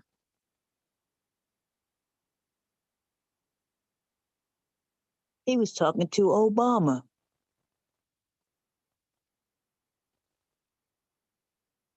the Pope going around kissing people's feet. Dark-skinned Asiatics' feet, because he's trying to get repentance. There is no repentance, no repentance, no repentance for their sins. They are only a 6. They can't do 9. They can't reach 9. So their time is up. And they know their time is up. It's up to us, Moors. It's time for us to step up. Step up. And I yield with that.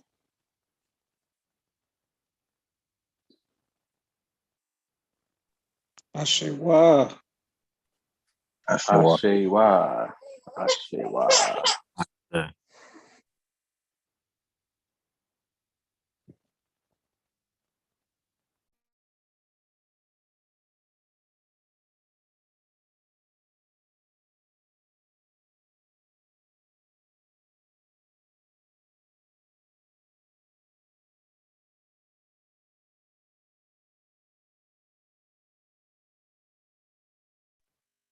Dead air is not a good thing, Moors. We have something to speak about. This is our time.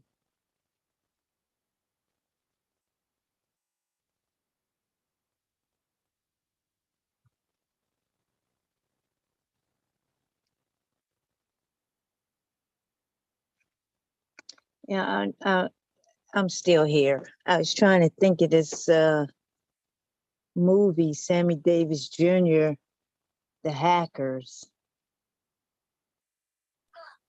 Oh yeah, the hackers.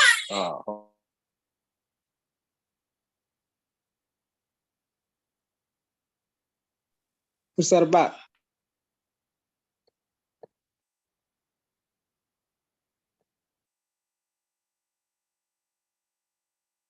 Brother Pyramid Bay, she just has to cry. She's only speaking herself. Speaking, that's how they speak. It's time for her to go night and she's about to get a bath. I'm gonna give you listen. What's the hackers about? I'm gonna give you a nice bath. I have everything. I'm gonna have everything.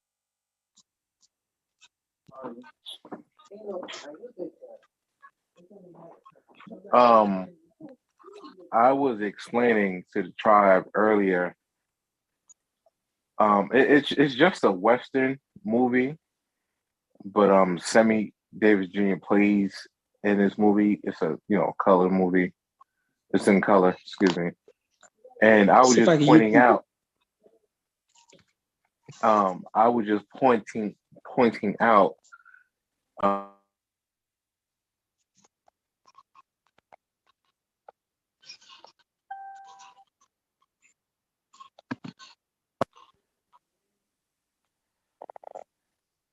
Oh, okay. It was just by accident. I overheard their conversation, and I pinpointed what the Albion said to Sammy Davis Jr. when it comes to quote unquote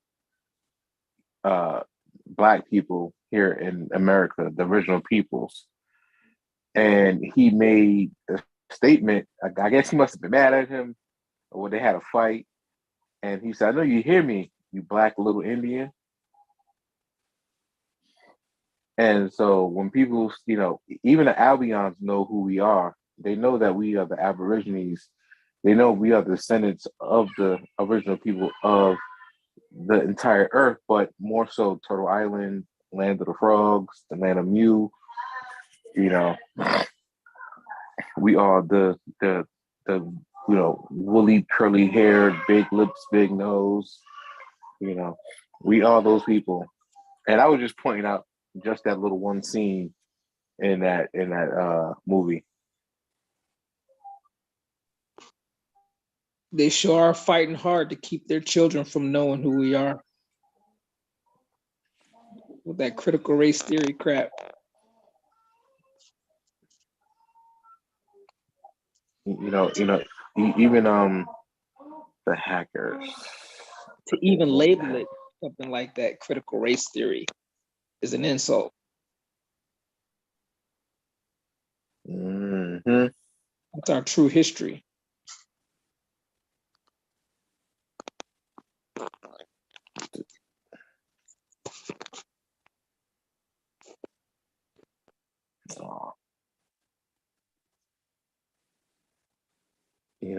They they want us destroyed, but that's not gonna happen. No, because if they destroy us, they destroy themselves. I'm trying to get this part what he says, but I put the okay.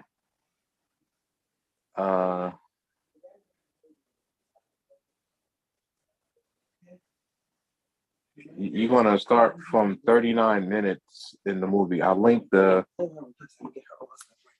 Who? Yeah, go now. No. I say, I would like to take the time to say to all the tribe members, masculine and feminine energies that have their seeds, their children around them within this right now. I've taken the time to say that for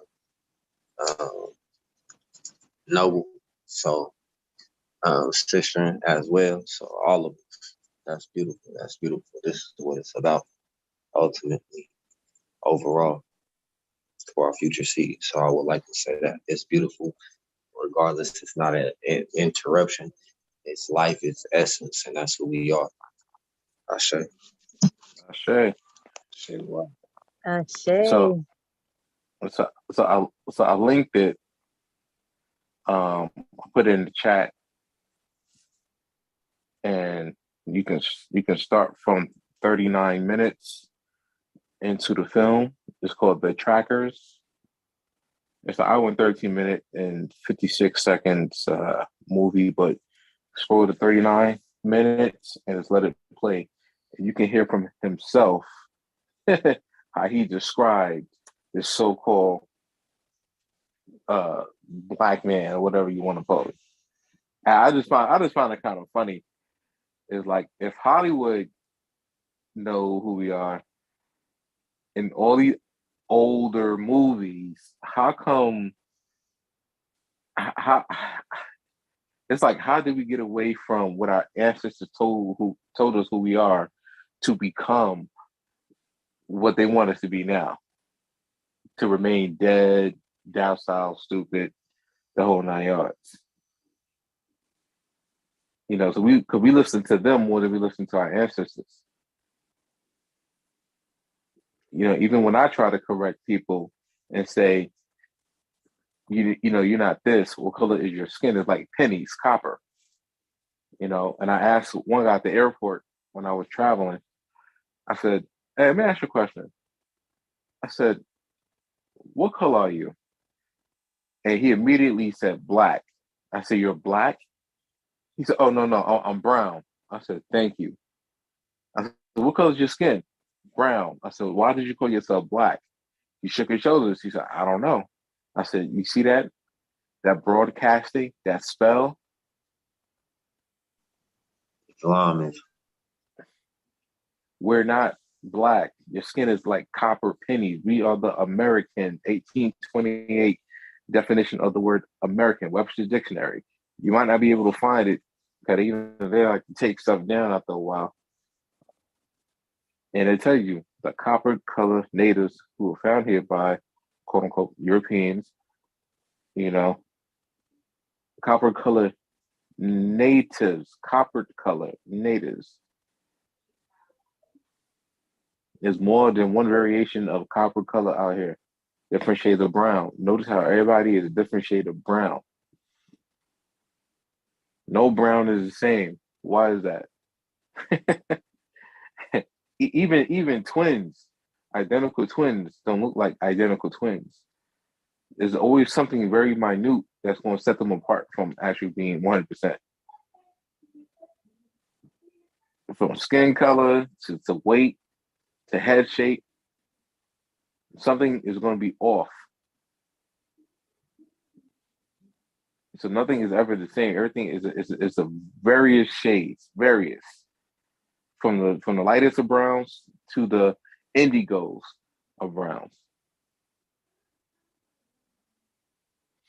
You know, I tell people take pennies and put them to your arm.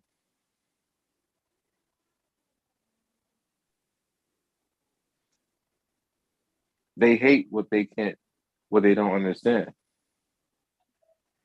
You want to look like us, be like us, talk like us, Ignorance, function like us.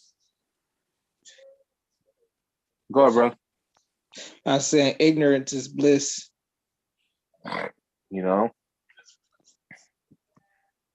they want to, huh? That's I just wanted to say they are envious. They don't hate us. They want to be us. Mm-hmm. It tells you in the Bible. What did it say? It said, "O nation not desired." You know, like you said, they want to be like us in so many ways. They can't figure out that they can't. They're trying to figure out what makes us tick. They're trying to figure out, do we have a soul? They're trying to figure out all these things about us when they're the aliens trying to fit in. Like it's a movie called They Live. Oh, yes. On Oh, yes. Roddy Piper. And the brother, I forgot his name. I forgot the brother's name. He played in ATL, Lauren Lundy's Pops in the movie ATL by T.I. And he played in I'll put it in the chat just in case somebody wants to look at it. They Live. Check out on YouTube. Is Matriarchal know what I'm talking about? Yeah, there's special glasses. And basically, they can see the actual human beings and the aliens. Those are aliens. Those are monstrosities, monsters. So I'm like, wow. I'm like, yeah, I watched that movie when I was 15. It freaks you out, didn't it? You're like, what the hell? Like, what's going on? Like, he got glasses. He's seen all the aliens, and you know what they said. I think he spots us. He knows who we are. Talking about that movie where that man was putting on glasses and taking them off and putting them on and seeing different things. Yeah, that was good. And they tell you, procreate, watch TV, obey, mm-hmm. And a bunch of other stuff. No imagination. I'm like, they always put the truth in movies.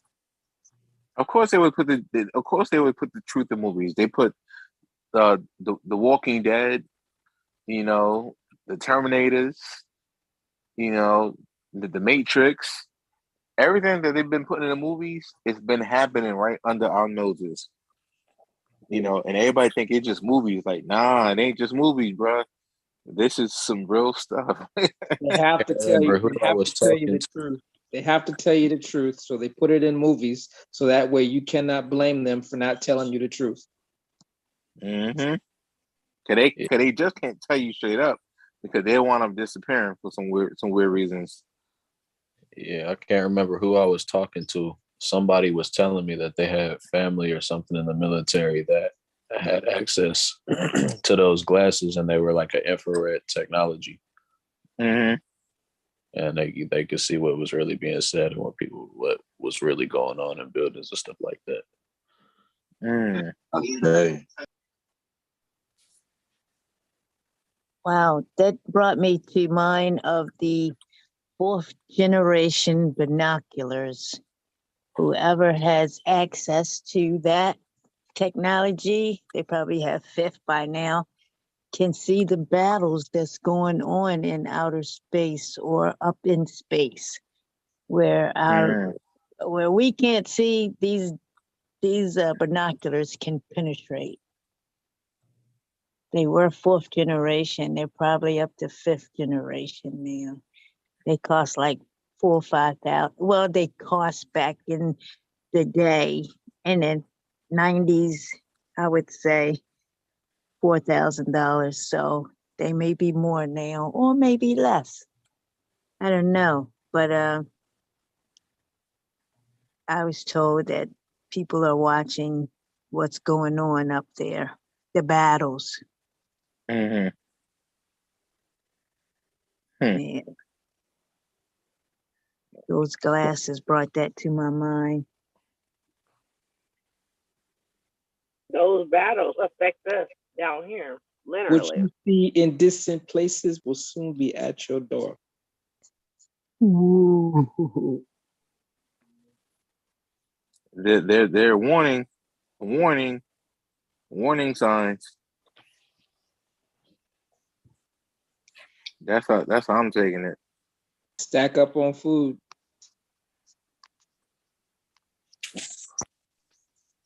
Shay, I also heard a few times from a few different sources that there was more technology, quote unquote, on the shuttle to their fake missions to the moon than there is on in our cell phones that we have right now. Mm-hmm. Shit. Yeah. God, yeah, they're fake missions to the moon. They can't even get to the moon. They can't even get to the atmosphere. What are they talking about? Right. All the technologies in our hands. Talking about, I need more money because it's going to take this much to do this mission. But when I go up, I'm going to veer to the right or veer to the left. I just can't go straight because the rainbow, I can't touch the rainbow. I can't touch it, but it's out there. But I got to let you think that's what's going on. And then they have their artiste to draw all the pictures, and none of the pictures match with the last picture. That didn't match with the last picture, that didn't match with the last picture because they have different artists. Mm-hmm. To make you think that's what you're looking at. Their technology. Play with your. We already know.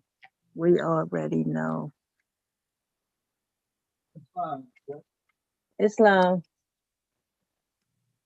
Oh, I yield more. That rainbow, you know what that rainbow is, right? Anybody know what the rainbow is? I don't know what it is. Well, can I make a guess? Well, it does it have anything to do with the Bible? Possibly. Spectrum. Is it I'm going to take a wild guess. Does it have anything to do with the really, I just had it. A covenant? If I'm wrong, I'm wrong. It could be a passage in the Bible about that. But you know, the mothership has all the colors around it. If you ever seen the mothership in its full glory, I seen it in Ohio.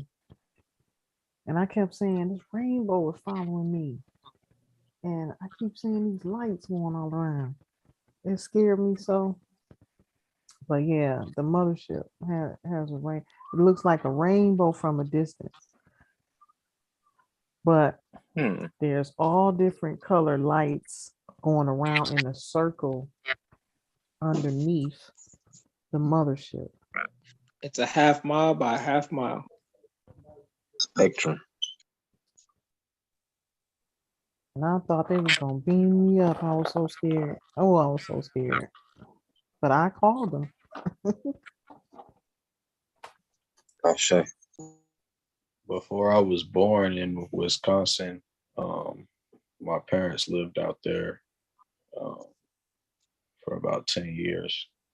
And I think it was 2 years before I was born, my mom was had my sister and was taking her home. And right outside our house, there was a UFO that came down and it got low, probably like to where it was like 500 feet above the ground. And it was just hovering over my mom's car to where she could see it. And when she stepped out to look at it closer, it just shot off at a super fast speed and just went back up like it was never there. Those your relatives. Sure. I told y'all they waiting on us to reconnect with them. Ashe. We fell from glory. We fell from our connection with them. And they trying to get it back. Ran into them in Missouri at the lake. They were hovering around me.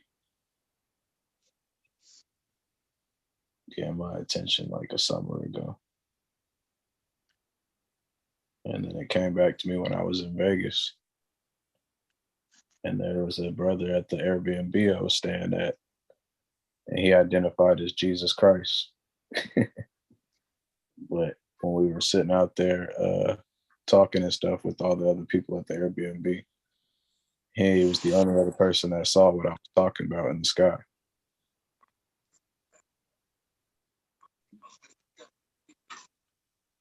The Europeans couldn't see it. They gave me some kind of new stuff.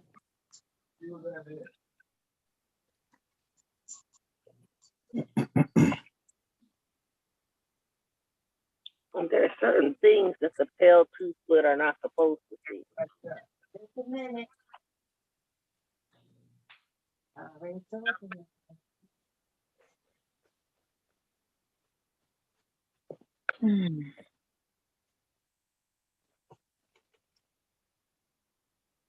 My slippers. Remember my slippers. Give them to me, sister. I don't want to walk to John Ball glass. Thank you.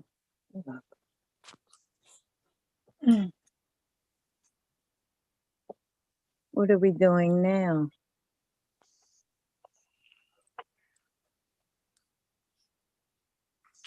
Reconnecting. Ashe. Does anybody know where the wheels were built?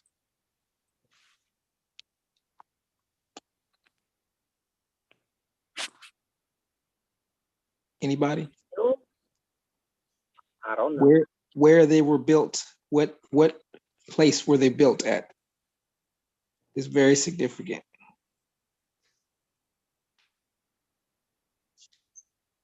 Is it in a large body of water or outside of a large body of water? Surrounded by a large body of water. It's on an island.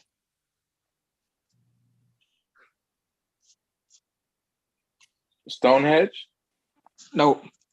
Nipon, Nippon, Nipon. Now it's now called Japan. Before it was called Japan, it was called Nippon, Nipon.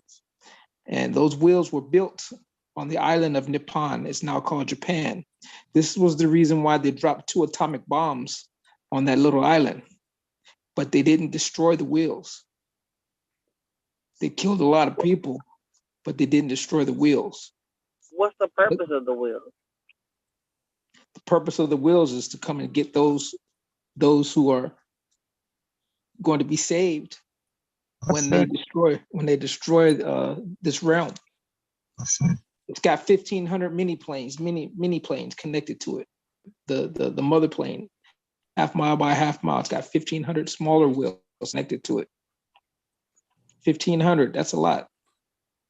See, they didn't destroy the wheels. They thought they destroyed the wheels, but they didn't. You have an inner earth, you have an outer earth. As above, so below. and you have beings that are down in the bottom of the sea. I see. See, everybody thinks it's from other planets, from an outer, out there in space. They're from right here on this planet. Okay. Beings right here on this planet. So all these movies that you see that's coming out, that have already came out, and they've been telling the truth and sticking it in our faces all this time, but we've been entertained by it. Entertainment. We've been entertained by the truth. So when they talk about Atlantean sunk all of a sudden, Atlantis sank. Atlantis sank, right? So if Atlantis sank, what's under Atlantis? Okay. And I say this, I'm a Pisces. Now, one thing that I will say is any of their antics, they will always let us know, or anyone know, that when they go outer space or into any foreign land or territory, they search for water first. Water is life. Gosh, I yield. You know why they closed the Grand Canyon?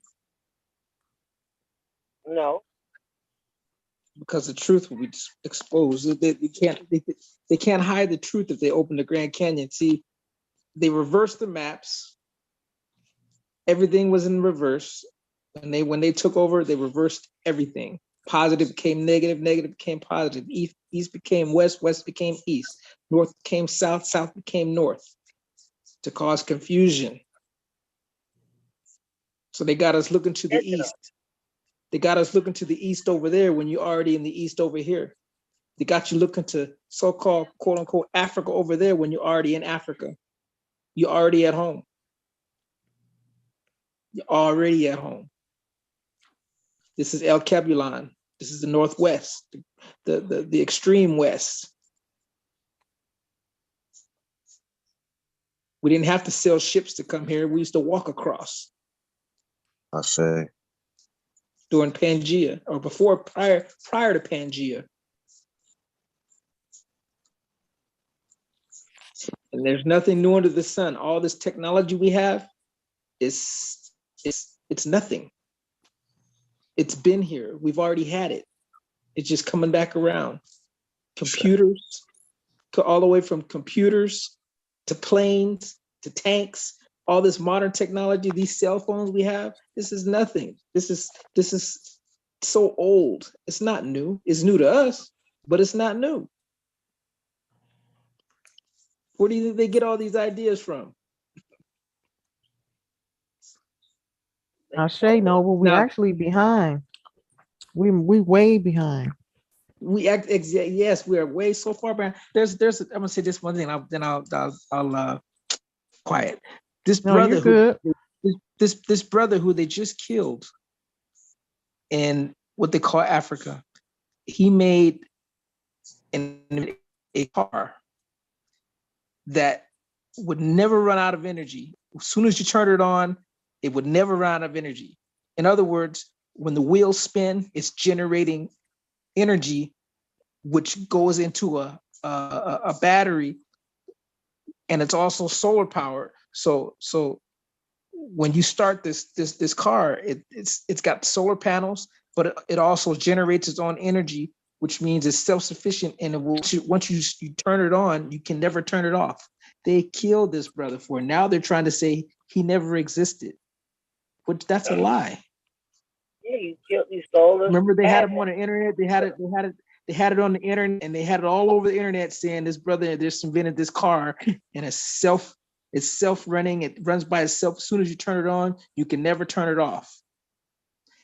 Next thing you know, he was dead. They killed him. Now they're saying he never existed, but that technology already exists. Yep. You can create a car that runs on the sun, but also when it's running off the sun and the wheels are spinning, the wheels can create energy, and you can harness that energy and put it into a battery and save itself. Now, I don't know how to do all this, stuff to put it all together, but I know it works because the concepts are so simple. Why am I talking about this? Because like I was saying, there's nothing new under the sun. Everything we have today and now is so old. How do we know this? You go on the walls of the pyramids, you see planes, tanks, and go on the pyramids of South and Central America, you see people scuba diving. Okay, and this is thousands and thousands and thousands of years old, but they try to hide this stuff. The people who are in charge of the planet are in trouble for hiding all this stuff and for being greedy. And they have no repentance. Did you say the people in charge of the planet, Noble? You said the people who are so-called, quote unquote, in charge, who think they're in charge. The powers that be. They're in trouble and they know it. And they want to take a whole lot of people with them. But it ain't going to happen. Not going to happen. I yield. Well, that's a perfect segue for me. This is the thing. This is one of the most important aspects that the ancestors been instilling in me every day. We are in charge of the planet. We are responsible for what goes on this planet. We have to learn how to govern and control what happens on this planet. This is a part of us coming back into power. And this is what happened when we fell from grace. We were forced to assimilate into a culture and a belief system that was not our own, and they stole our power that we are given as the imperials and the royals of the land. Those with ruling powers from a ruling lineage, they were passed down a certain set of knowledge and books and as inheritance. Okay, but we missed out on all of that.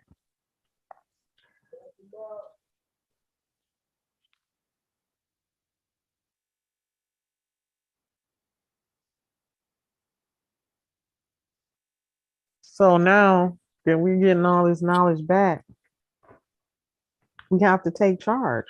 We can't keep sitting around waiting for somebody else to do our job.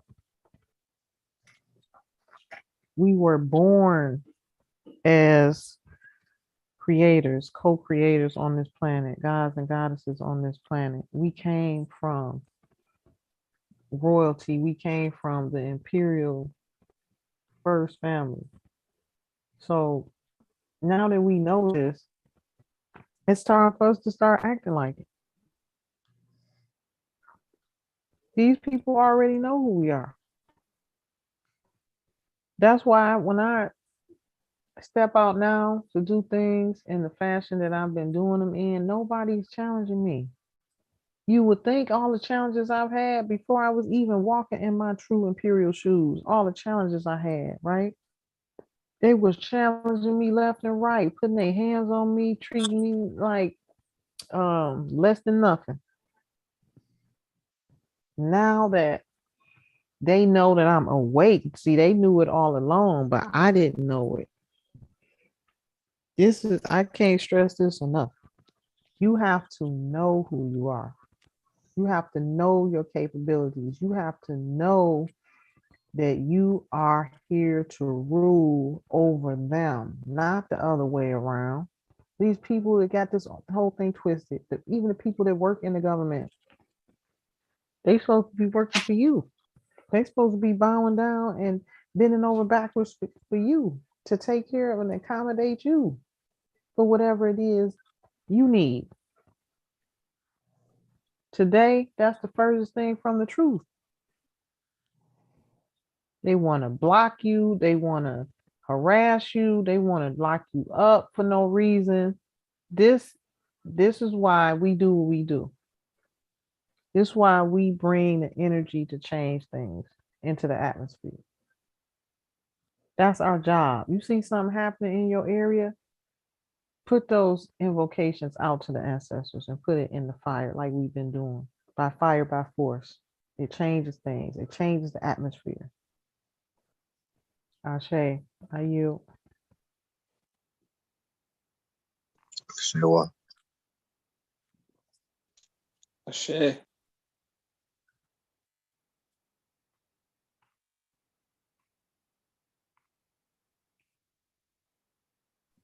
Peace and love. Mariah, you back? You good? Everything all right? Peace and love. Yeah, I'm good. Text me. I had to put my phone on the charger, Oh, okay. and my daughter had an accident. But they're laying down and they're in bed now. So how your fires been going? You been seeing good results after your fires you started? Your prayers? Yeah. I've been seeing,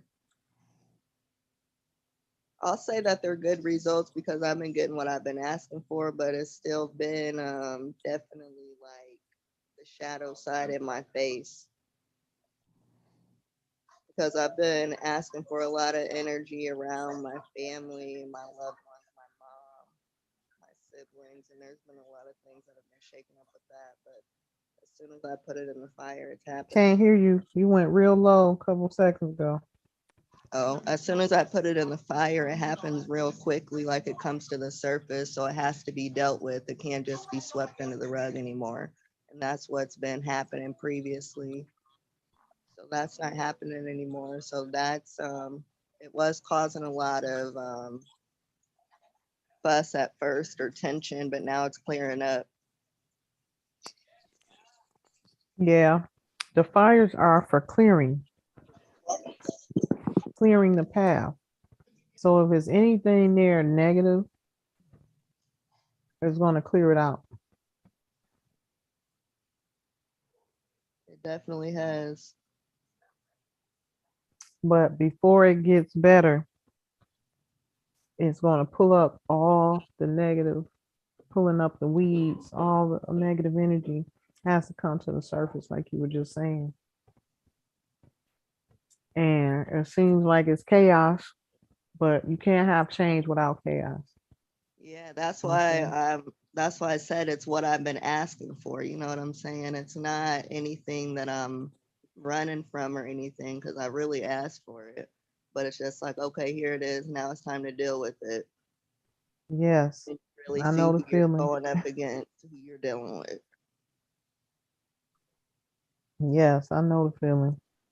And believe me, every time I ask, oh yeah, Mother, oh yeah, to bring great change. Oh my goodness.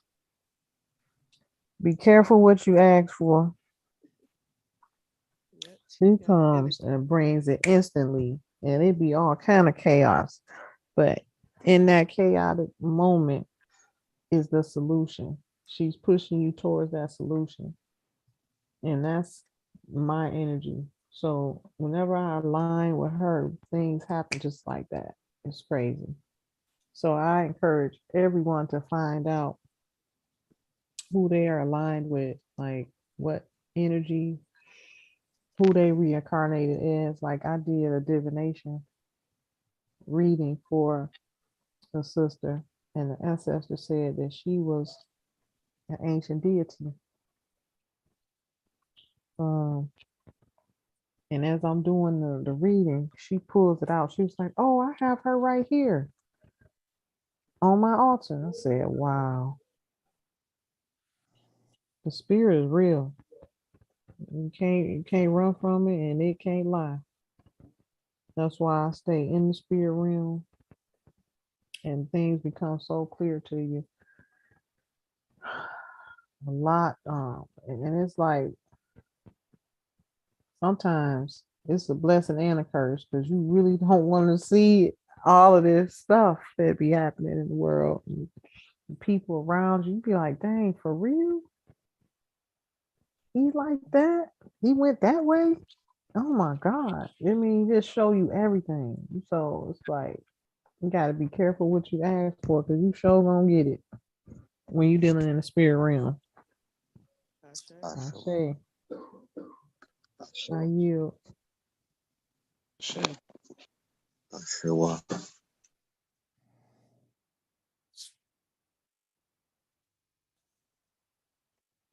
For all those that are not talking at the time, please mute yourselves.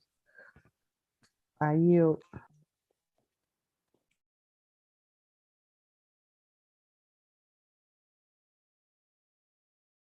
Yamez, were you about to say something?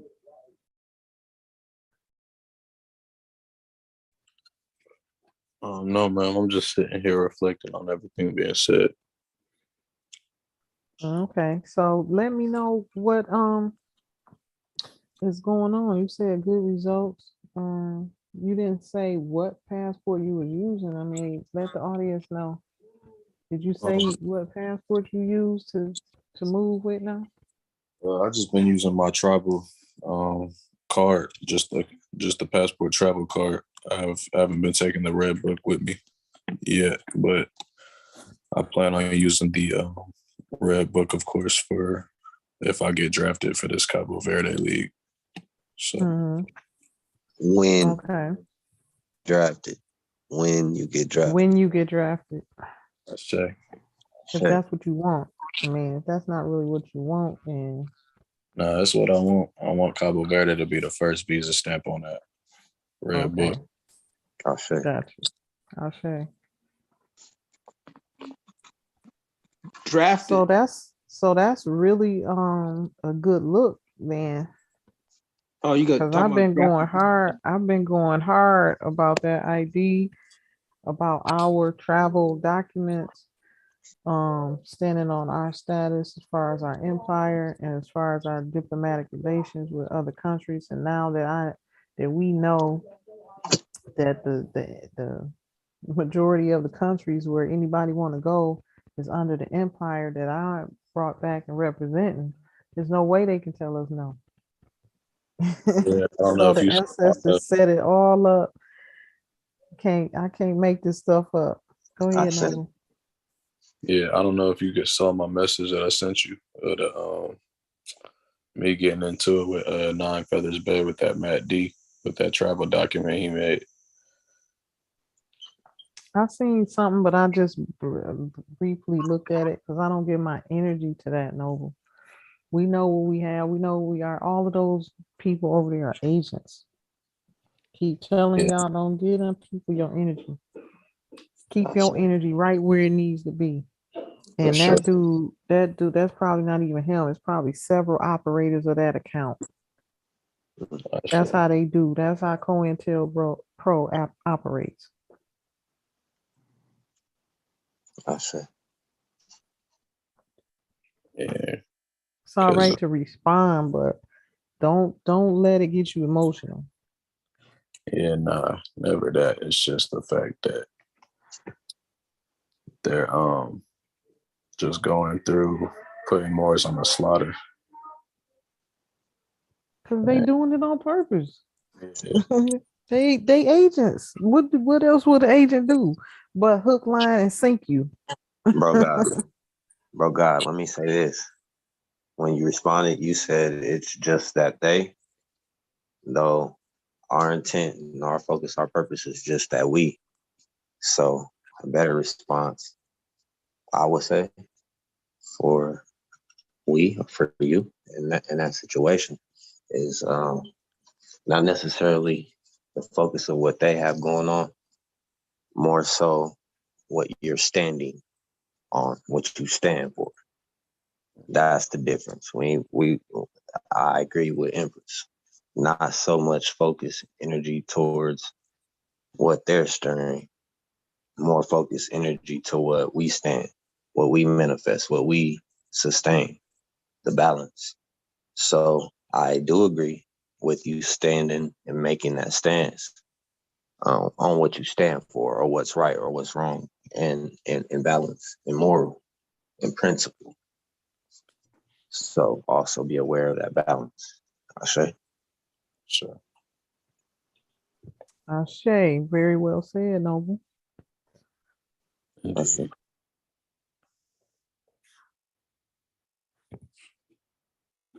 Yeah, other than that,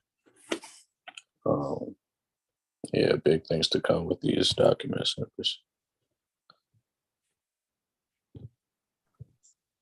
Oh, we haven't even hit the surface yet. We haven't even hit the ground running with it, really.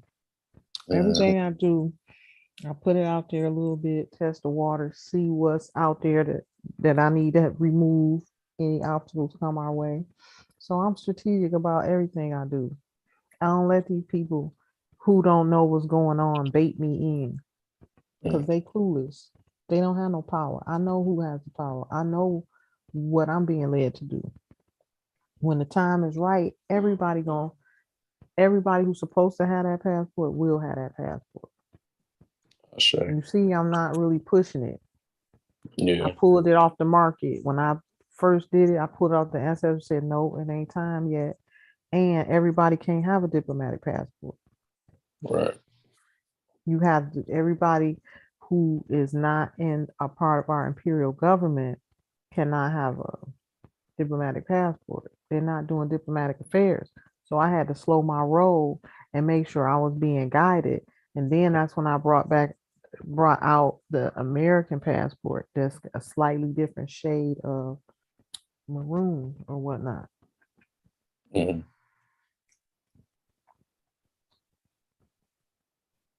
So all our steps are being ordered. Everything is in divine order. And these people, they know who got the juice. You ain't got to, they just, doing what they do, doing what they've been paid to do. But every day, we removing all obstacles out of our way. Mm-hmm. There were so many different entities holding power on the land, and they're still fighting us. They're still fighting us. You got people fighting me for something that's already mine, that's already in my name. But because they took over government and because they have the powers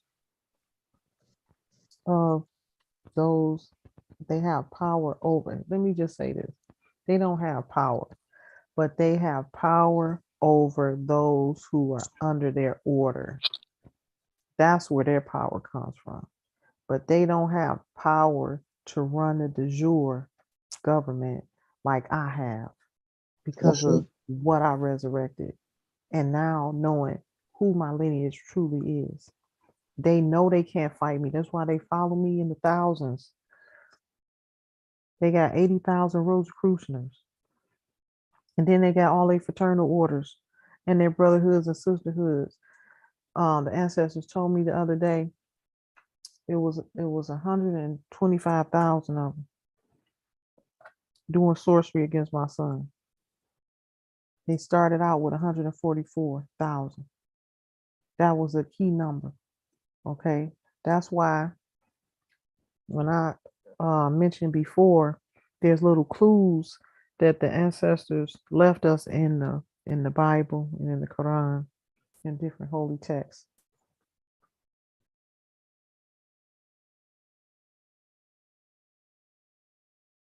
They was trying to tell us something, that it was 144. You looking for that 144,000.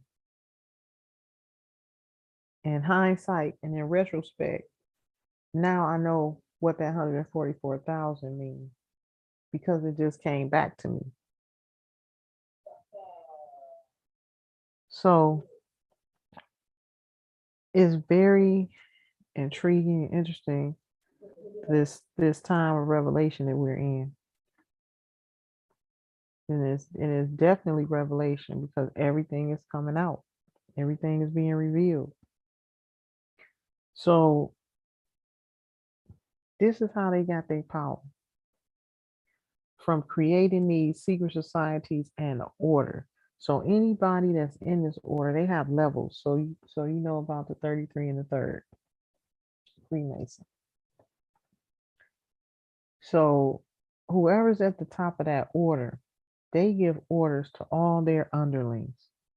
So at the top of that order was the Scottish Rite Freemasons, the high up ones, the Scottish Rite Freemasons. I'm not sure if somebody said they was 32nd degree, but I'm not sure. But anyway, whoever's at the top of that tier of that Scottish Rite Freemasonry lodge or order, they give orders to those underneath them. Okay. And all of them are Scottish Rites.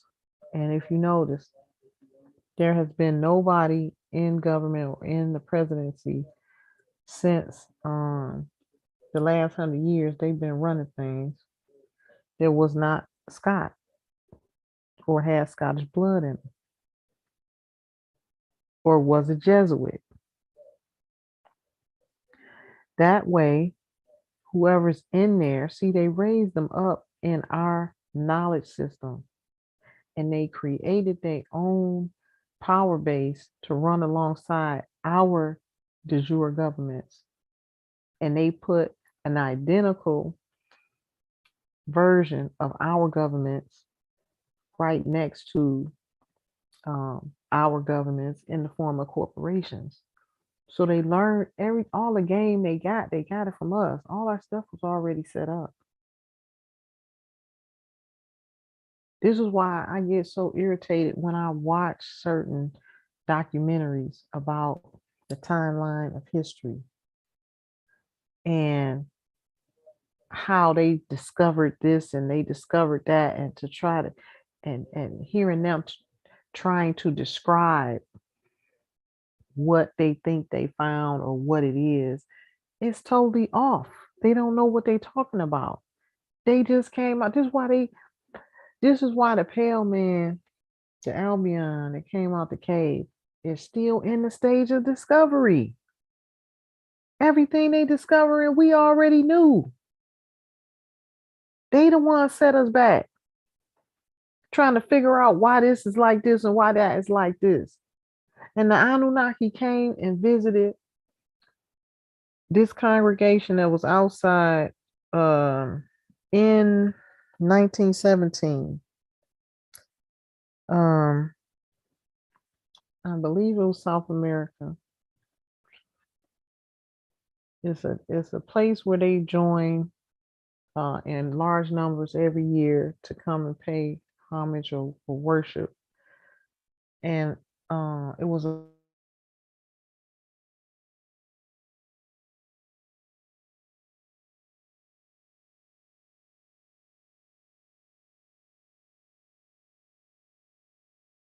the message to one young girl. The Anunnaki told her to give this message to your highest commander on the land. She held the message for 34 years, after which she became a nun, thinking that the popes was the highest commander on the land.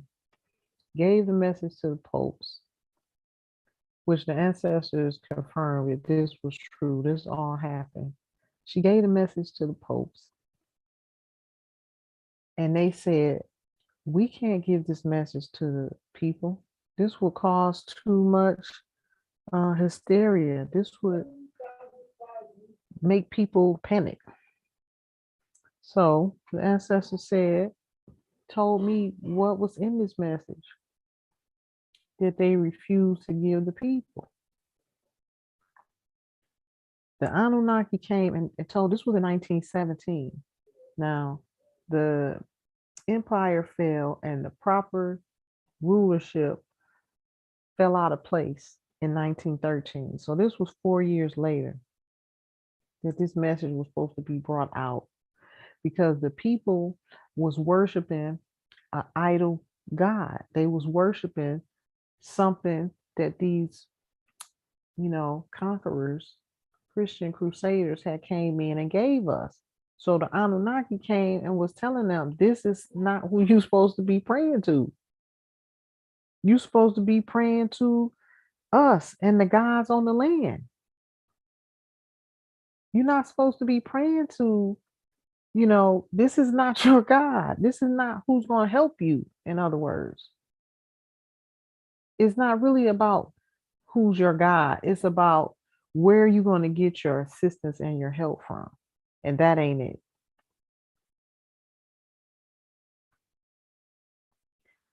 So I've been watching some of these documentaries, going through them little by little, and getting the answers from the ancestors on what is actually true and what's not. Some of them have a lot of truth to them, but it just irritates me to hear them telling our story all the time when they wasn't even thought of. They only been on the planet 600 years, and they talking about stuff, timeline of events that happened hundreds of millions of years ago. They don't even know the timeline. You wasn't even here. That's what pisses me off. So we got to get back to the point where we telling our own story.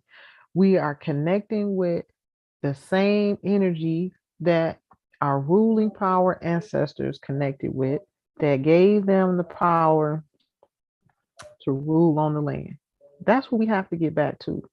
That's where the real power is. And that's what, the Anunnaki keeps coming around, downloading these messages, because we don't know. We lost everything. Literally. So they coming around helping us now, coming back more. They've been doing it the whole time. I'm just realizing it. So yeah, what do y'all think about stuff like that? The Anunnaki visiting us. Do y'all think that's helpful for them to do? Yes, absolutely. Of course. It's necessary. That's it.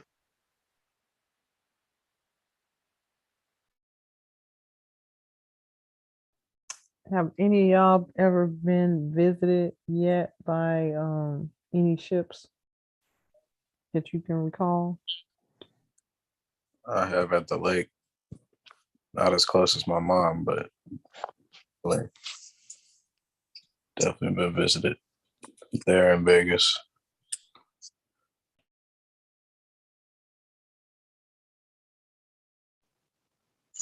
I had a visit from the mothership, broad daylight, Kansas, home base. I was in the wilderness, per se. I was in home territory, though it was a place that I had never been before, and I was out there for a college experience, just like our sister had expressed earlier.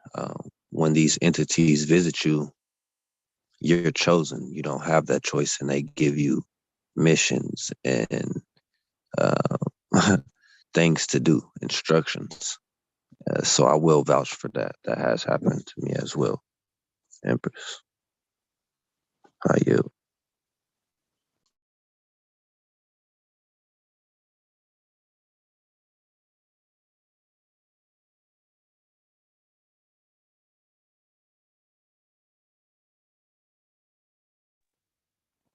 No, I haven't had them to come to me and stop, but I have watched them on at least 8 occasions fly overhead, real treetops tall, fly. And this one was silver, like a silver refrigerator, the size of a football field.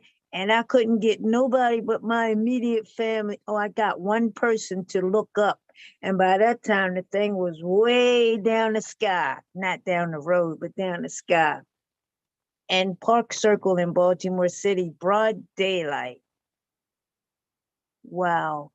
At 1996, I was on the way home, just getting off of the highway, number 70. And at the foot of 70, one saucer, it looked like two saucer plates together, went down into the wooded area. And I stopped, pulled to the side of the road, and asked my sons to take pictures. Okay. The other times I was working as an operating engineer at Sparrows Point steel plant. And I was waiting for my turn to go into the hole to do my roundup. And while sitting there, like 2, 3 o'clock in the morning, there is water, and across the water is a power plant. And at the BG&E power plant was all these dancing lights. And I'm like, wow, I'm getting a visitation right in front of my eyes, and I'm the only one here that can see this. So that happened on like 5 occasions at least. And I was just knowing that I am the chosen because nobody else could see it but me. And I yield with that. I say what?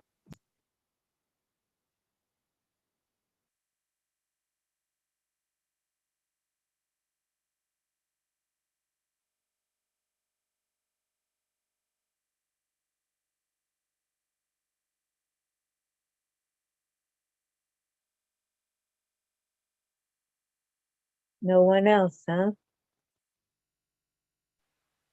I've had similar experiences that you were just referring to, AAA. They haven't stopped and like spoke to me directly, right in my face. Well, came down, I should say. They definitely have been right in my face or kind of lingering over my head. I had a situation, and I've noticed it's happened when I'm around Aquarius energy, but also my children have a lot of Aquarius energy in them. But I had a situation or an experience where I was roommates with someone.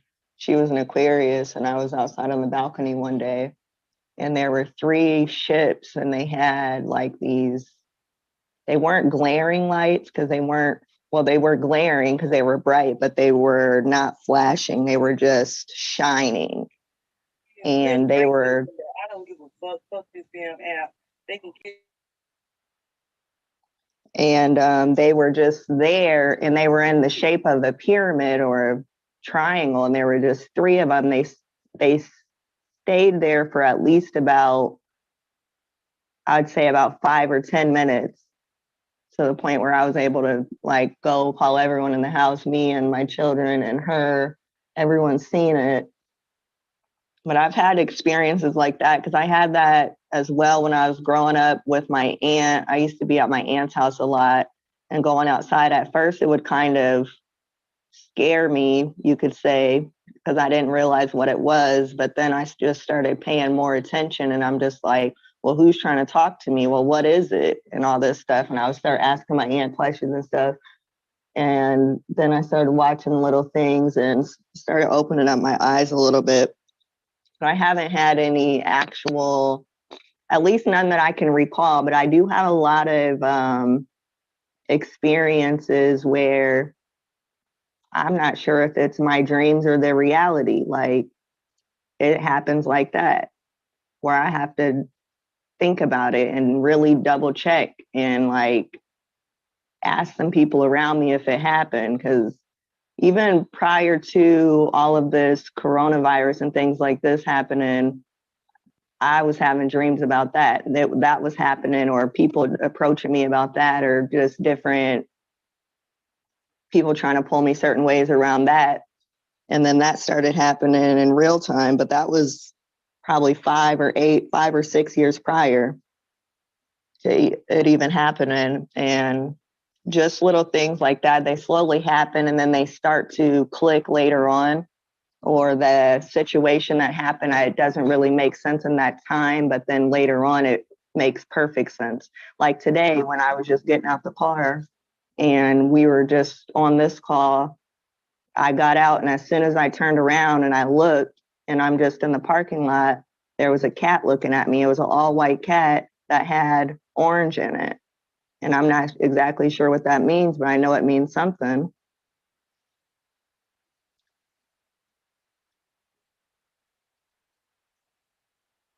So I definitely have experiences like that all the time. As far as with the Anunnaki and the ships, not so much, not directly. I've been having a lot of ringing in my ears lately, every day, actually, multiple times a day.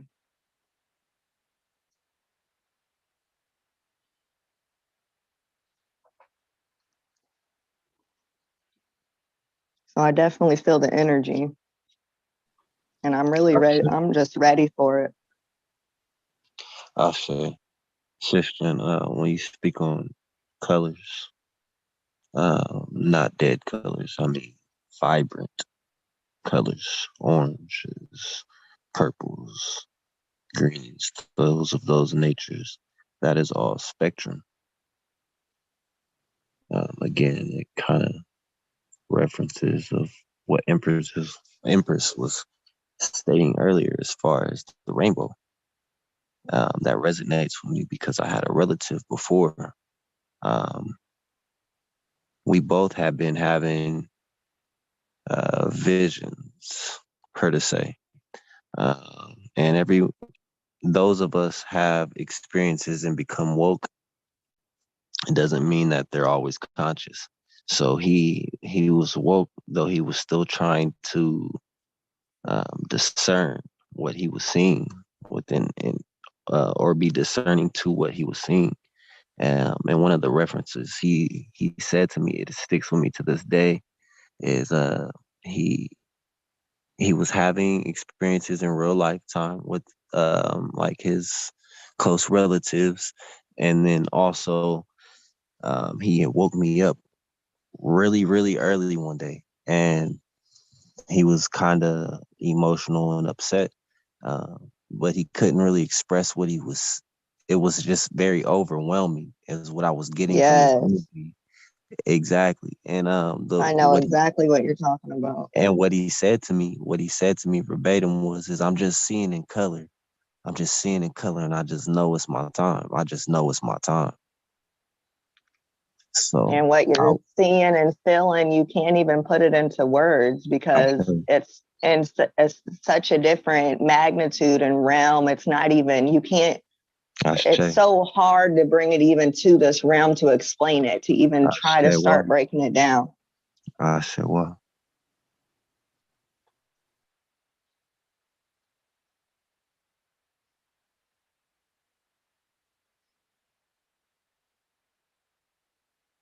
It's definitely time.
Sister Mariah, how long have you been within the more science, the more studies?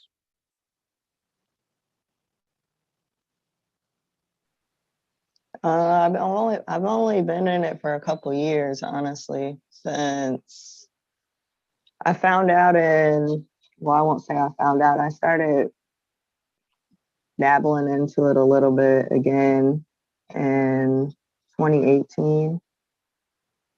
And then 2019 is when I really like got on board. 2018 is when like that started happening with my mom. So I started kind of so she has this child support stuff going on. So I started kind of looking into that, and things started opening up, and I found out like about the straw. Then I started finding out about nationality. So it started playing out, but it was really in 2019 since I've really been in it, since I really took it heads on when they came to my door. And I already knew it, you know, in my heart, my spirit, and my everything. I knew it.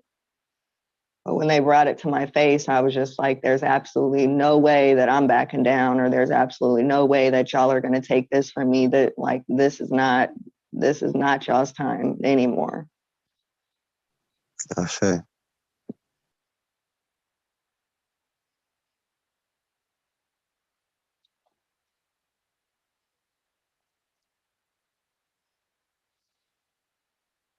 I dabble into a lot of different things though, as far as, so I look at astrology, etymology, the law, some statues, nature, of course. I'm really getting into anatomy lately and tying that together with everything. Yeah, anatomy is something I want to get into as well. I say. And herbs. Yeah, anatomy is definitely, yeah, I think we all need to be looking at that.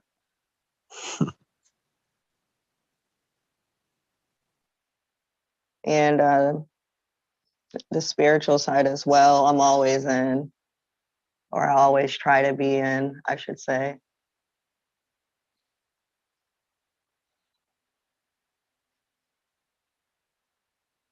When I got in it, I feel like everything was already given to me, or I had all the keys and I just didn't know what locks that they went to. And now I'm like realizing, okay, this goes here. Like it's all organizing now in my head or in my life. It's all making sense. But the whole time I had everything, it was just my cup ran over and I didn't even realize it. I was way overwhelmed, way in over my head and didn't even know it. Logic aligning. I say.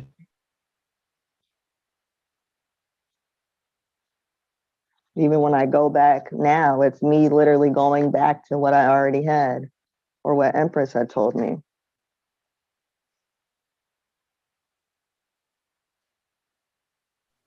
I say.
Was there any Betty's last Sunday?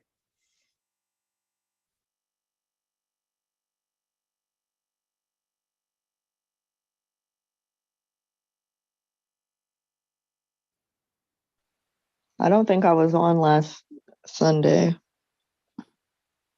Or the Sunday before?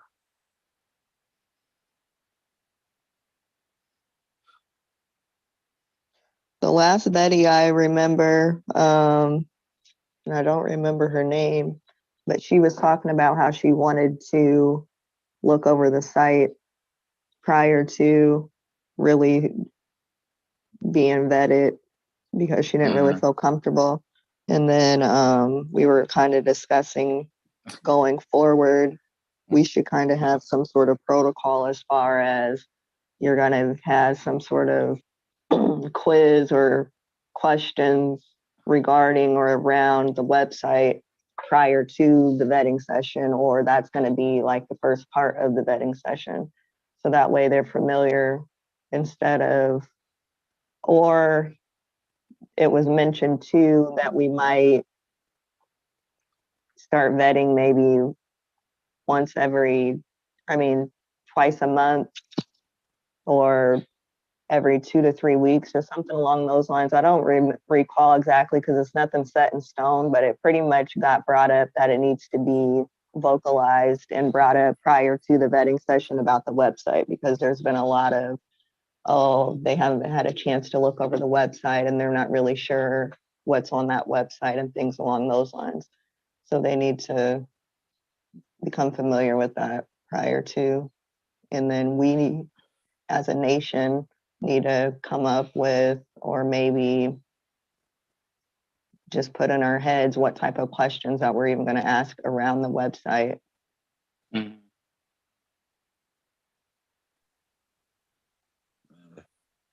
That's the last one I remember, though. And I don't remember what her name was.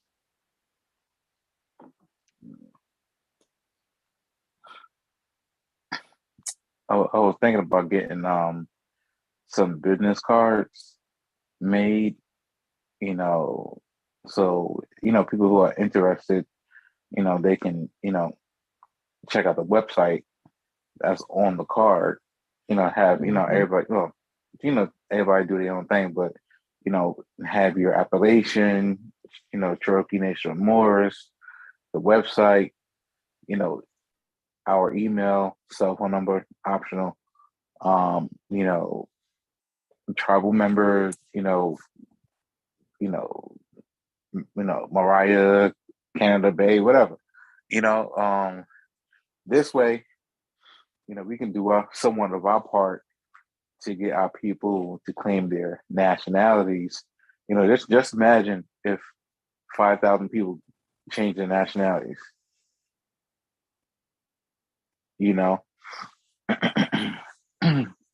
Then another 2,000 change their nationalities. A lot of these businesses will go out of business.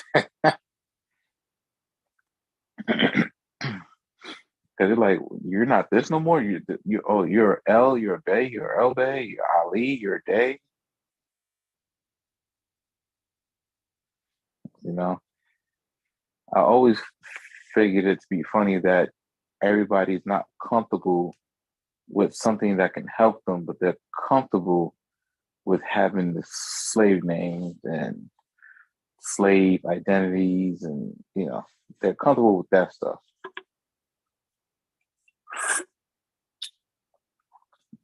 But you can't tell them nothing until it's too late. They definitely have to get out of the mindset of that they started with slavery or from off of a ship from Africa. They really have to get out of that. Yeah, they really do. That whole slavery thing from Africa that's over here doesn't even make sense. It's not even logical. They'll jump on it and play that victim role and try to they need some sort of reparation or some sort of backlash or revenge or something based upon that. And it's like, that's not even a fact. That's not even the truth. You have to get out of that mindset. You just have to know that this is your birthright and you're entitled to this anyways. You don't want to have somebody giving something to you as if they're higher than you. No. Mm-hmm. They have to stop thinking like that. Seriously.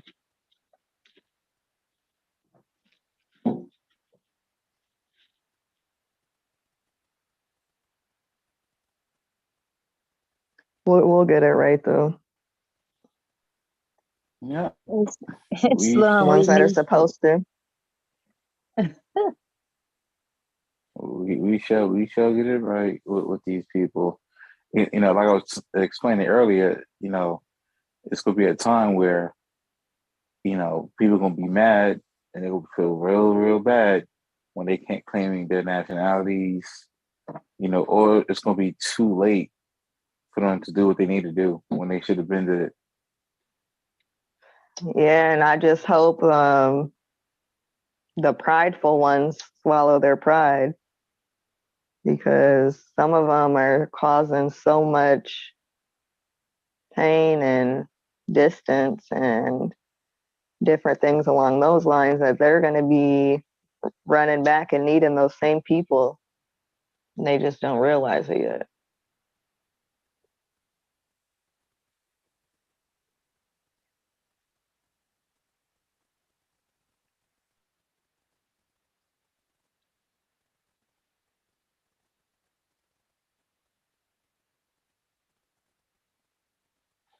As soon as you tell them that the first slave ship was called Jesus, they really looking at you like you're crazy.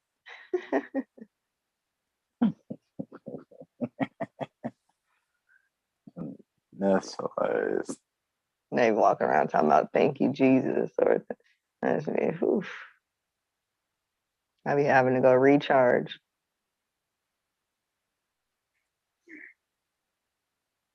Yeah, we got this thing. Well, I ain't even gonna say we because it don't got nothing to do with me, but I do have an experience with it because I was in that cult for the first 14 years of my life. But down here, well, in Iowa, there's this bishop at this church that I used to go to. My grandma had us going to it, and he's 63. He just got done marrying an 18-year-old girl, a child. And it pretty much got blown up now, to the point where they're about to start investigating it and things along those lines. But pretty much he's been grooming her, and he's like, they have a church school in there. He's the dean over the school. He bought her a car for her graduation present. He used to counsel or meditate between her mom and dad, and now they're divorced. The mom done moved somewhere else, hundreds of miles away, with her other 4 daughters to save them. And the dad done walked the girl down the aisle to this old man who's the son of the bishop or the pastor that used to be over the church when I went to it. This is the same church that didn't even show up when my grandma passed away, and my grandma was there for 30 years. So it's all pretty much coming to the surface, really. And then I guess the same pastor or the same bishop guy was down in Louisiana doing the same thing. And he had 3 separate pedophiles up in his church, and 2 of them was his daughters. And one of them went to prison. And there were girls on there. They got on Clubhouse, and there were about 400 or 500 people on there. They was all talking about it. There was people coming and speaking up from his past church, telling all the business pretty much. So it's all coming out. And there's a lot of people from the church that's speaking up on it too, because they go and marry, people off at 14 and take them to Kansas to go get married, have their parents sign off, bring them back to Iowa married. Don't even know who they are as people. And then the pretense that they base it off of and the way that they manipulate those Bible scriptures, and it's just really sick. It really is. Like, I'm thankful that I got out. And there's a lot of people in it that I see that got out, but there's also people in it that I'm just like, you have to get out. I still have people that I care about to a certain extent in it that I'm just like, you have to get out. There was the guy they tried to marry me off to. He actually ended up committing suicide. And then me and my friend, who they married her off to the guy that committed suicide's friend, she's still married to him. And she does not appear happy, at least to me, just knowing her from being age 5 years old to age 14 years old.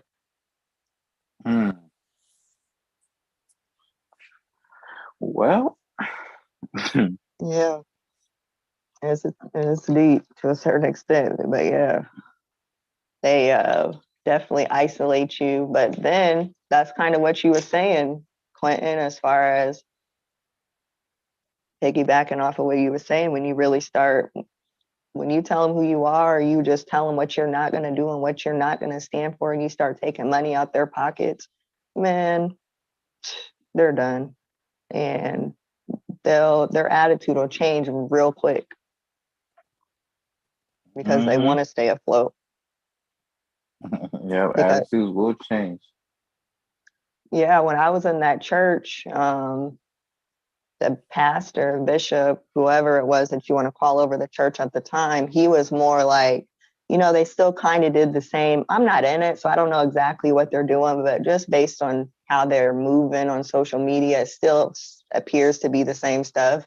But it's more of a, so the dad or the pastor guy, when I was there, he was more quiet or hush tone with it, and he was more isolated, like, oh, don't talk to nobody that's not in the church, don't talk to nobody outside the church. If they don't wear skirts, don't talk to them, don't have a cell phone, don't wear makeup, blah blah blah, those kind of things. And he was very, you know, isolated and hush tone and things along those lines. Now the pastor that's in there now, he's more like, oh, you all need to get out and get your businesses going in a sense, or start doing your own independent contractor stuff, and then go out and get the business of all these people that y'all done shunned in the past, or y'all done talked about, or y'all done did whatever about.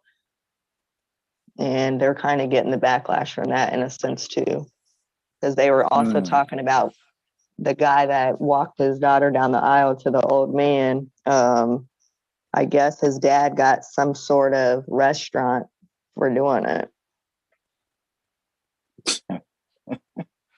Hey, my ride. Man, I said, and then they're sick. I said, y'all got the pastor over here in a Bentley, and y'all's church members getting on the city bus.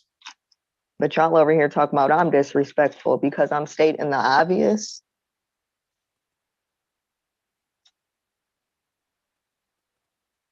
Them damn cults. Yeah, definitely. It wasn't until my grandma had passed away when I was 14 that I really seen it. Like, her own son, my uncle David, who lived downstairs my whole childhood, he pretty much took up our whole basement. It was like his own little house down there. But anyways, he lived with us our whole childhood. He was in that church too. He didn't even show up at my grandma's funeral because of that church, or really because of the own choice that he made because of the influence of the church, you know. But little things like that, like when she passed away, the entire, everybody that knew us or connected to that church shunned us for whatever reason. And probably because they already, my grandma, well, they already knew what time it was with me, because I've always been quote unquote rebellious anyways,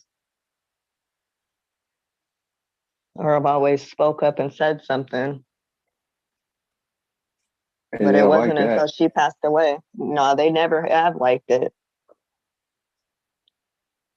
They always used to try to change my mind, or tell me I was seeing something that I wasn't seeing, or tell me to stay in a child's place, or tell me to mind my business, or different things along those lines. Like when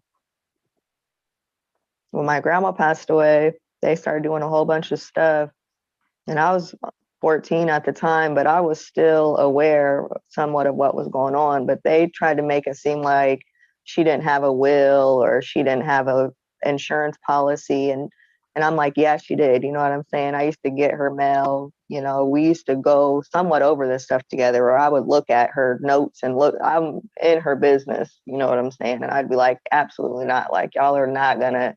And it was pretty much like her husband and my aunt that try to run off with things. And it's like, I'm starting to see it now.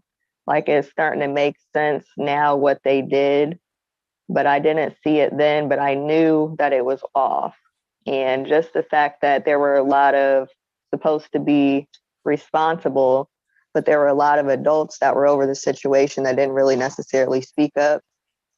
I'm like, yeah, I definitely see it now, like why y'all had to like wait for me in a sense, because y'all know that when I know it, I'm going to speak up on it, and it's going to be addressed. It's going to be said. It's going to all be brought to the surface. He said, why you got to wait for me? Pretty much. Like this should have been taken care of before I can. That's how I feel. But I see it now. Because that church had my grandma's mind to a certain extent, even though she was still aware of a lot of things, you know what I'm saying? And she always told us the whole thing about Cherokee, Blackfoot, and things along those lines and where she came from and stuff. But she still had a lot of things in that church that was clearly steering the wrong way, or just the wrong influence.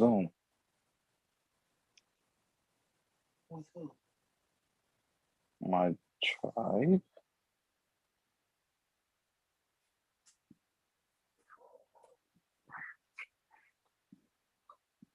The church I definitely feel like her. Oh, go ahead. No, it's a church don't want you to mess up their money. They don't. And then they were, now that it's brought up, or it kind of went viral as far as that Bishop marrying that girl, he's 63 and she's 18. There's a lot of quote unquote hidden stories and hidden videos that are coming out behind those church doors. Like there was a video that came out where he was up in the pulpit, that they call it, talking about he was pretty much extorting $100 from 25 people. And he was taking Cash App and everything. And I was like, I ain't been to church in a while for real, but I didn't know they was doing all that. You'll be amazed. I see. They ain't got the same amount of attendees. They gotta have the other attendees pay more. That's why I don't deal with that church nonsense. I'm straight. For me, it's like I attempt to, and I have, not to say that I deal with it because I don't go or anything like that, but as far as the people, like I attempt to deal with them. But for me, it's like when you're not able to even come down or come out of or whatever and meet me on just like a normal, humane, moral integrity level and conversation, and like relating it back to something that actually makes sense and that we both can see right here in our face and agree upon, and not some story on however you want to twist it and whatever your pretense and whatever your intention behind it is. When you're not able to do that and you're just so far stuck in your way of thinking or your ideology, I just cut it off, or I just have to walk away at that point, or I'm just like, you're too far gone. And maybe that's me being judgmental, but yeah, it's hard for me to even deal with that mindset sometimes. That's also why I'm studying anatomy, because I'm gonna tie it all into whatever it is that they're talking about. I'm just gonna bring them down to a complete different level, period. Like when they want to talk, like I just mentioned too on my Facebook, well, it was a while ago, but I'm like, well, the first Holy Trinity technically would have been the atoms, which they told you were the devil, the 6 electrons, 6 protons, 6 neutrons that make up melanin, but really carbon, because that's not even on the periodic table. But when it's just little things along those lines and they want to be, so hell-bent or so stuck on whatever their story is, and it's like, okay, can we like talk about what we're made up of or relate to? But when you really start talking about that, I think that that's really going to start tying into kind of what Empress was talking about, with them not even being, us, or being whole, or having the 33 vertebrae or a liver or spleen, or Exactly. That's when exactly they're what really they're gonna try afraid to of. beat it. Yeah. Or when we start talking about the different, what they've been doing with this blood or these missing people. Man, speaking of the blood, do you know these people? My son told me they took all these valves of his blood, but this was after they lured him back after he had left. These people, they got such a big network and a finely tuned machine that they watch him on the cameras. They watch us, everything, little thing we doing. They have somebody in intelligence watching, giving intelligence to their people to manipulate what he's saying on the phone. Manipulate. I'm watching this whole thing and I'm thinking to myself, this is what they've been doing all this time. But anyway, they lured him back up to the hospital where and it was some individuals there that wasn't even real doctors that was in there. This is how much power these people have. When I say they own the network of people who's under their order, that's what they own. They don't own the facilities. They may not own, the real power, but they have control of a large mass of people or non-human beings, people and non-human beings, Yeah. and in all these different orders. So they can tell them what to do at any given time. And whatever that order is, they have to follow it. And do y'all remember in the beginning of this whole fake pandemic, it was nurses, a few nurses killed themselves because they probably couldn't take it. They probably wasn't Yeah. down with the BS. And they were there for 20, 30, 40 years, their whole lives, and they couldn't even, I remember that. Because now we at that point where now they activated. They called out all of their people and told them to activate, complete the master plan. They've been laying there dormant all these years, sleeper cells. So now the plan is activated. So you got them shutting people out of the hospital and different things like that and can't get to their people, which leaves them vulnerable. But I went up in there. They didn't keep me out of there. I went up in there and gave them my papers. But anyway, they kept trying. They kept trying to lure him back in there. After they kept discharging. They gave him discharge papers. I had to raise hell, get with the owners, and make them give my son. Hold on one second.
They call. Go ahead, y'all. I yield for a second.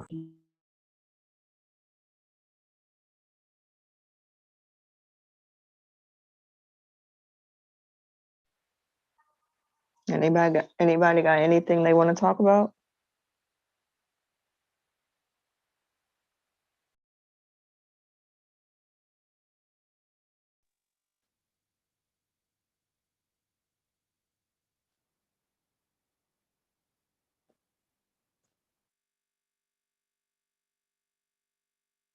Yes, I really liked what Victorious V had to say.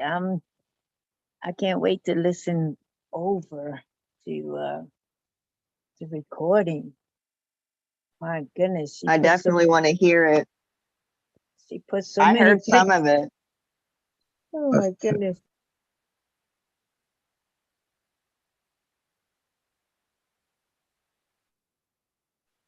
She put so many things on my mind.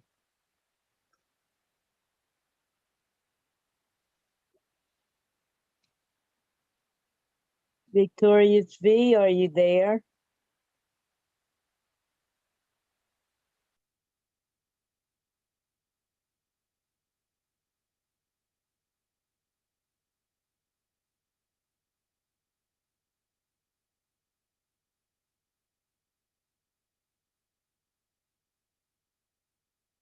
Victorious Vicky.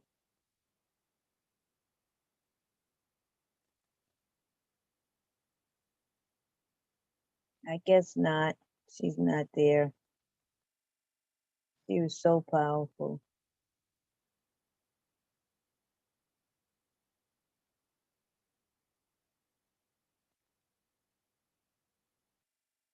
So we've got 7 other people on the line. 6 other people on the line. No one wants to speak?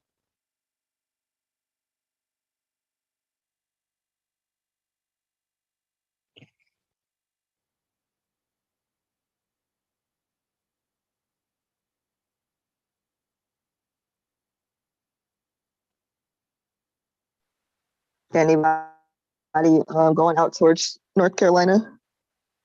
Going towards the East Coast or making any moves? Thinking about it?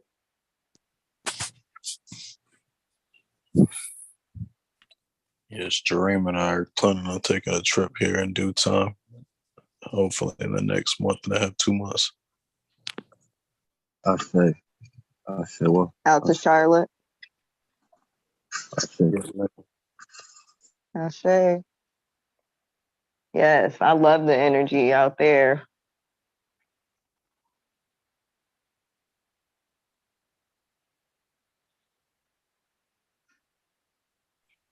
What part of North Carolina?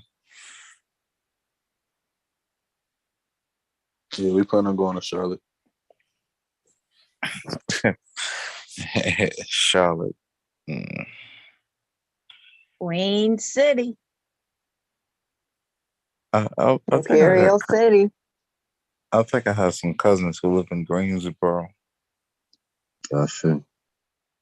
That's like, what, 2 hours? Yeah, it's a 2-hour drive. It's a 2-hour traveling, huh? Mm-hmm.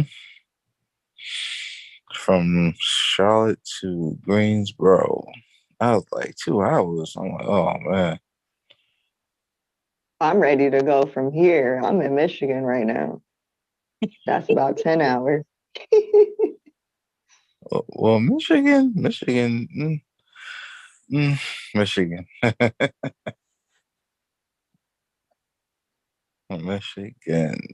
How is it out there?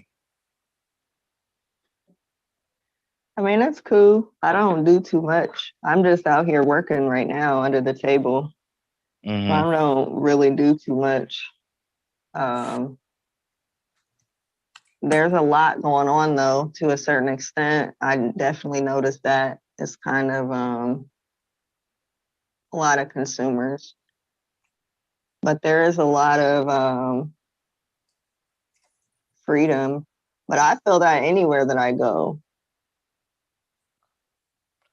Well, I'm least about to where say I've like, been. right. I'm about to say, how's Michigan to you? Oh, that's good. I'm not staying here though. Would you live Yeah, there? No. It's not for you, huh? Yeah, I'm not against it or anything. I want to get away from this weather as far as this weather was in Iowa anyways. Mm-hmm. So I'm over that. Khalifa territory is nice. Yeah, I was thinking about going over towards that way a couple years ago. But I did start looking at that map a little bit where they were talking. What do y'all think about like those coastlines? Anybody seen that? Yeah, I've seen that. What do you mean the coastline? You talking about like separation of the beaches and stuff like that? Where it was talking about like the new coastlines and where the water is pretty much where when it returns back to where it really was. You know, Khalifa territory was a bunch of 180 something islands. Anyways. Mm-mm. If we go back to how she had it, then yeah, there was a lot of islands. I saw that. I was more concerned about the East Coast and Chicago disappearing and the Mississippi spreading out to Kansas. The Nile. Yeah, wow. Yeah. Wow. Ohio was standing intact, but the East Coast, it was like virtually gone. Florida. That tip up there in that part of Texas.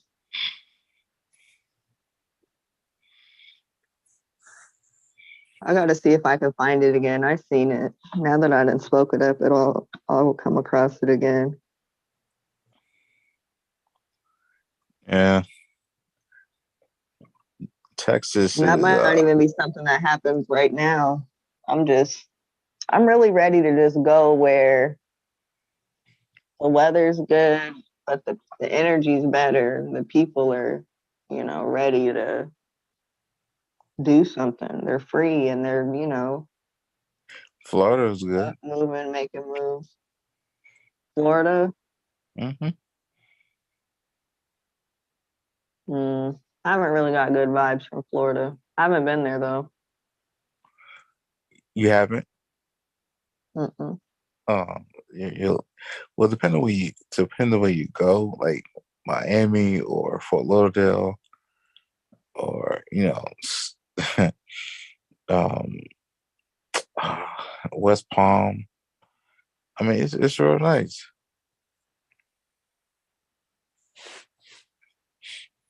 I love Florida.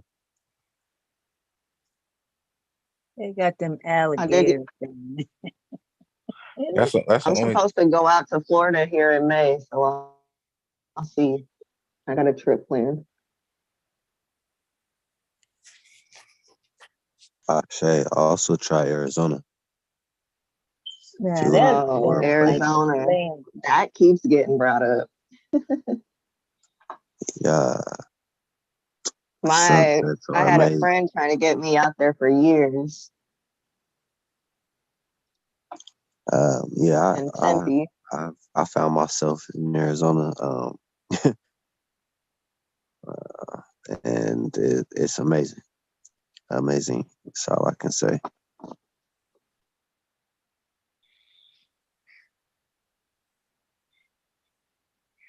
The land, the people, thus far, the Moors that are here around us, it's the essence. So the frequency of the place somewhere you're domiciled, they keep you in your mind state, your energy in high vibrations. That's what Charlotte did for me. Places, yeah. Arizona's for sure one of the places. Nice sunsets, sunrises, all of that. Great, I should say. Not nice. Ashe. I say.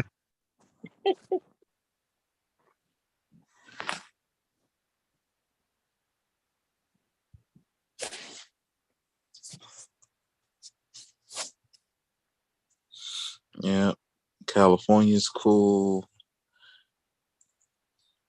That's nice. It's very nice out there on that side. But it does get kind of cool in the winter months. It gets cold, but not like out here cold. What's the Where are you cold at again? climate out that way? Huh? Where are you at again? I'm in Georgia. Okay. So is it warming up where right now? Starting to? Sounds like This is that Iowa, Michigan weather. You laughed. Is it raining? yeah. Snow? It be raining. It be cold. Honestly, out here. You know, everybody out here Yeah. walking around with shorts and stuff and flip flops. I'm like, y'all crazy. What's wrong with y'all, man? You trying to get sick? It's pneumonia weather. That's what it is. And everybody just getting butt naked and acting all crazy. I said, you learn. I'm a Cancer anyway. In July, I don't like that cold stuff. I don't like walking around goosebumps. And That's not they'll cute. learn. They would definitely learn. Walking out here with coughing out their lungs.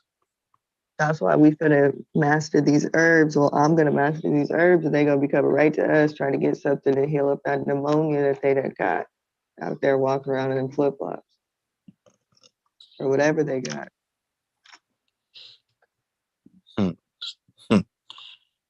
Let's bring it back around full circle. And she said, walking around the flip flops. Like, shush. Get a little warm, people get a little crazy.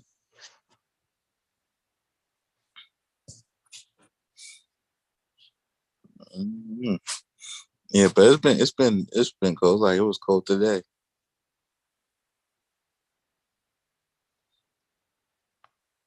It was cold today.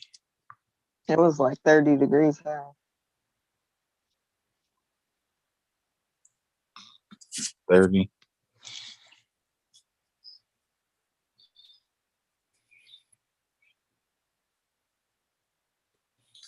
Yeah, it's gonna be like that for a couple more weeks. Then depending on where you at, then it may really warm up.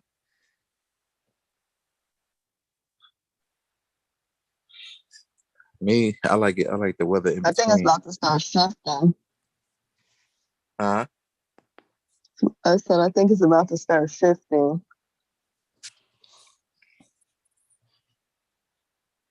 Like the winter is gonna just become shorter.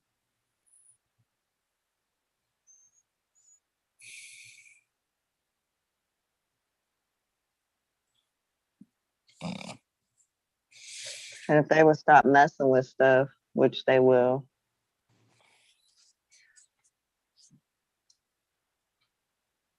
then it would just be how it's supposed to be. Because it was warming up, or like when I had went to Iowa, my mom was talking about it was like 20 degrees out there. Then I go out there, it was like 60 degrees. I'm out there for like 4 days, maybe 3 or 4 days. It gets up to like 70 degrees. I'm leaving out, it starts raining, it's like 40 degrees. Then it stays like that for like, who knows, like the next 3, 4, 5 days. I don't remember exactly. Mm-hmm. Now, see, I can do 70. 72. I can do a nice 72 and be content with that. But anything past 75 and humid, oh no. Humid to where you wash your body You fresh, smell good, and everything. You walk outside, you're inside your shirt, your skin starts sweating. Mm-hmm. That's not good. You like, cause you get that kind of like sticky-ish kind of feel. Yeah, I know, especially if you just put shea butter on or lotion. You know, you just have to feel like sticky and stuff. You're like, oh man, come on. I just took a shower. Like, I'm out here trying to face this world. You walk 4 feet, next thing you just sweating underneath. You know, your ribs just sweating, back sweating, face sweating. I don't sweat that much, but Now I for some, definitely be sweating somewhat, or I would for get some people warmed that up. they do. For some people they sweat. You're like, yeah, I've seen it. I've seen people walk around with those rags or just yeah, something to wipe their sweat with. yeah, that's nasty. Yeah. You know, either that, what most of That's them, deeper than the weather, though. People really got to start looking into that. I mean, I wouldn't really say looking into that. They just need to address it. but see the ones who It's be been walking around looked with into. the the ones who be walking around with the rags stuff like that, I guarantee you they're heavy set. They got all that Or weight. sometimes they a preacher walking around, you know, Not necessarily. and maybe not even an My actual. my son sweat, and he was maybe 130 pounds. He had a 4-year-old daughter. He has a 4-year-old daughter, and she sweats. I mean, wow. What is the deal? So I wonder, that's what I would say that it would need to be addressed as far as, yes, Mia. Okay, put it down, don't drink that.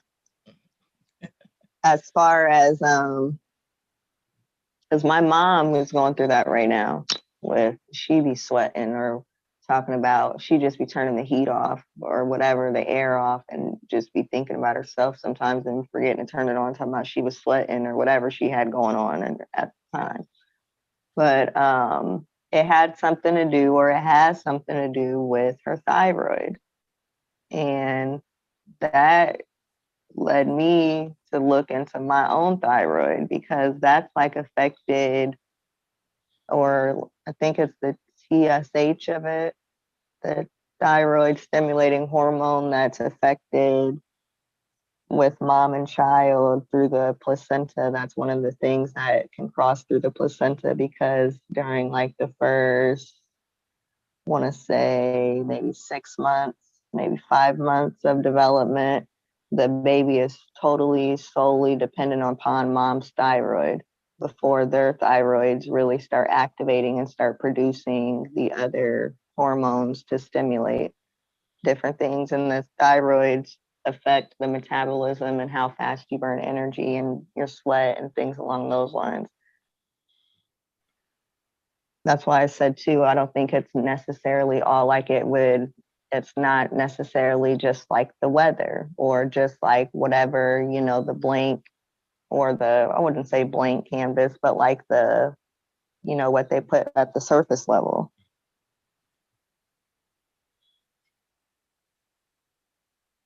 And I don't know if that is it, you know what I'm saying, AAA to a T, because I haven't even went to go get mines checked for sure, but I be looking up different things and I'm like, different quote unquote symptoms, if that's what you want to call it, that I've just kind of dealt with my whole life. That's kind of been quote unquote normalized, you could say. And for me, Right. it's normal. I guess if somebody else had it, it wouldn't be normal to them. Like me sneezing, I sneezed maybe 7 to 10 times at one time. That probably wouldn't be normal to anybody else, but that's been happening my whole life. That's normal to me. And I'm sure there's some underlying condition. Yeah, you need to sniff some water up your nose, take your finger and clean it out. Something. That's what I tell my children. You need to clean it out. You don't say God bless you. You say, I say clean it out. Come on. You got gunk up there. Clean it out.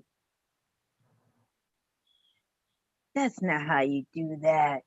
But that's what I taught them. Clean it out. Yeah. Yeah. That's what your body is doing. It's cleaning the little hairs, the gunk that's been collected. It's up there. Yeah, I just don't know if it's in my nose. Because, and I've noticed too, just since I've changed my eating and different things along those lines, like my allergies, quote unquote, they have definitely, they're almost non-existent. Like I don't even claim them, really. But at first, like when I was growing up or just early 20s, I would get allergies. Like my symptoms would be horrible. Itchy eyes, my throat would be itching, I'd be sneezing, I'd be runny nose, itchy, watery eyes, everything. Like I used to get hives when I was little. There was a couple times that I had to have a couple ambulance visits because I broke out in hives and like passed out at school or something, and they couldn't figure out what was wrong with me. Probably something that I ate in that school lunch or something. No. But I noticed. What do you think it was? Excuse me. I don't mean to say no. I'm listening. No, I want to hear it. What do you think it Well, might have been? dogs, cats, horses, rats, mice, all these things have dander. And when people love their animals, they have the dander on them. And when they spread it around and you touch the surface, these people, I went to their house and their dog was outside. Oh, he's outside dog. But the dog came in the house. The dog knows the house better than I do. So the dog dander was everywhere. So I'm telling you, I broke out with hives, uncontrollable sneezing. My eyes were so itchy. I wanted to take them out and scratch them. Yeah, I know what you mean. I was in a terrible state. You seem like you're in a panic. Yeah.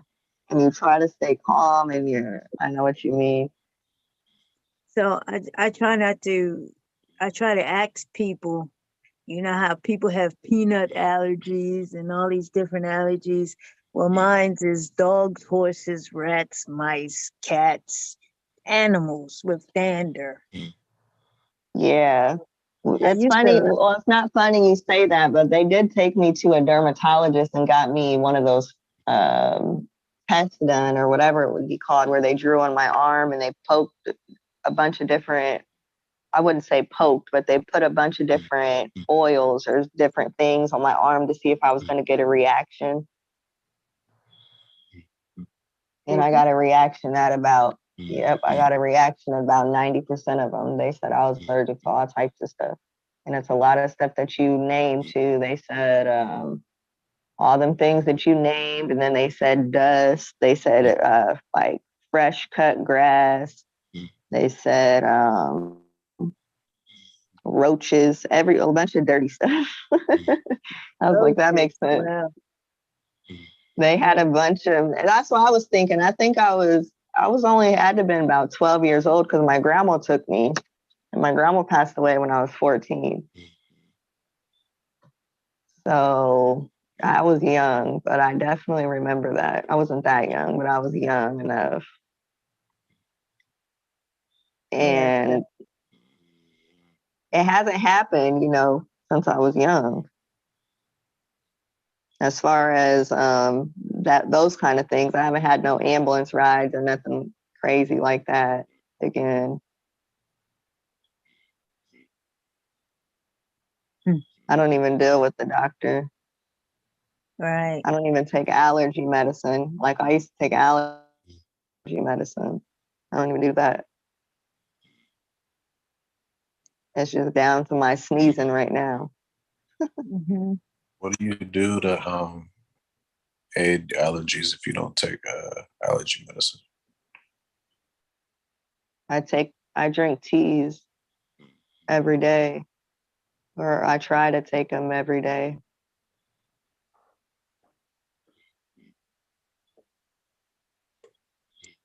If you want to check out what's going on in your body, you need to see an iridologist. An iridologist takes a picture of your eyeball. You got to hold your eye open.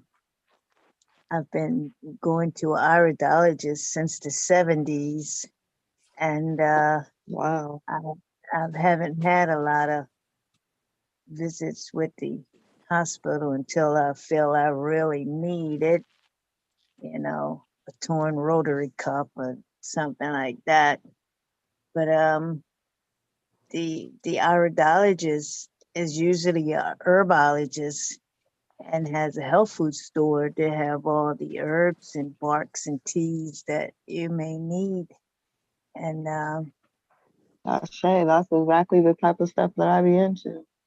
and she had I had a man in Ohio and a woman in Baltimore, and she in your eyeball has lines all the way around your iris, and some of them are thick and some of them are thin, and they take a computer printout of what's going on in your body, and they will tell you where you are along the way.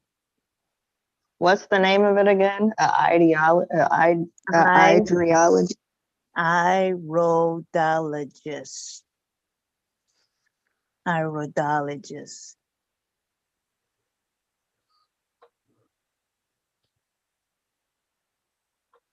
Okay. Yeah, we need somebody in our tribe to be an iridologist. That would be great. I'm a quick learner. The machine is At doing least the that's work. Yeah. Yeah, my iridologist, she's elderly now. But she would show me that if you put your hand on Wow. I've never even somebody's heard of them. put your hand on somebody's kidney and then ask them to raise their hand and say, don't let me push your arm down.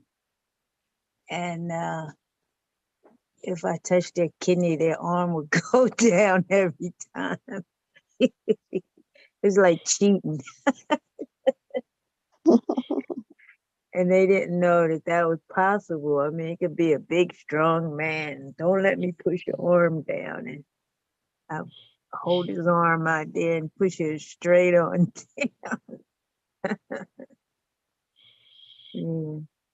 So iridologists, they have a lot of insight into what's going on inside the body, inside your body. And you take two pictures, one of your left eye and one of your right eye. And then you get a computer printout and they will tell you what's going on along the way. How's your alkaline diet or your acidic diet? What you need to do, how much more you need to drink, you know, water, whatever, and just leave some A things complete alone. breakdown, really. Yeah. Your system needs to be clean or alkaline. I'm definitely going to look into one and go schedule an appointment. Yeah, you'll be happy you did. I think it was under $100, and the next two follow-ups were free.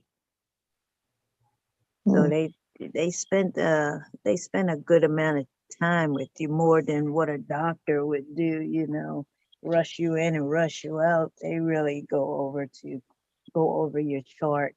You get a chart. Yeah. You get a folder. That's why I don't like going to the doctor. Part of the reason. Yeah, you get a folder when you're in there, so you can have a list of things you need to work on, and what they talked about. I don't know how they do it in other places, but it's probably even more modern now that they got more technology. You know, they can send it through an email or something like that. You know. They should be able to print it off for me right then and there, because I'll wait. That's what I'd be telling them. Right. I don't know. I'm saying they have more technology now. You have to just look for it. But they usually have their own health food store, and their herbs are nutritious, not chemicals. Yeah, I usually get organic herbs, or I order my teas from someone who uses organic, chemical-free herbs. So I try to steer clear of them. For the most part, though, I'm sure there's probably some those tea bags have those chemicals in them that I probably shouldn't be using. I don't use them that often, but I do have that in lemon balm. But somebody just sent me some bungleweed and some lemon balm. I'm getting ready to make a tincture out of those when I go get this alcohol for it. Going to get some alcohol? Yeah, to make it.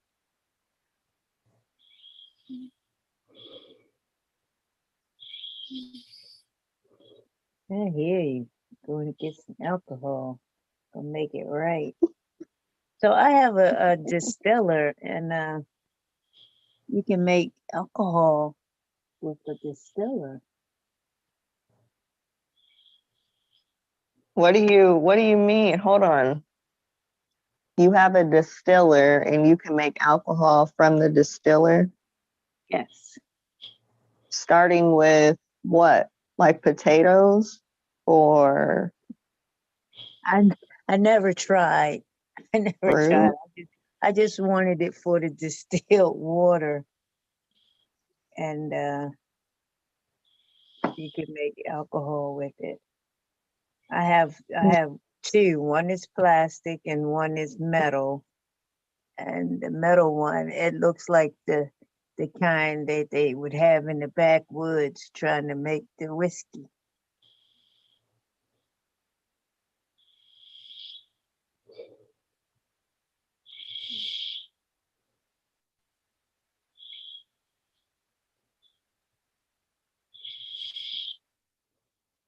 Really?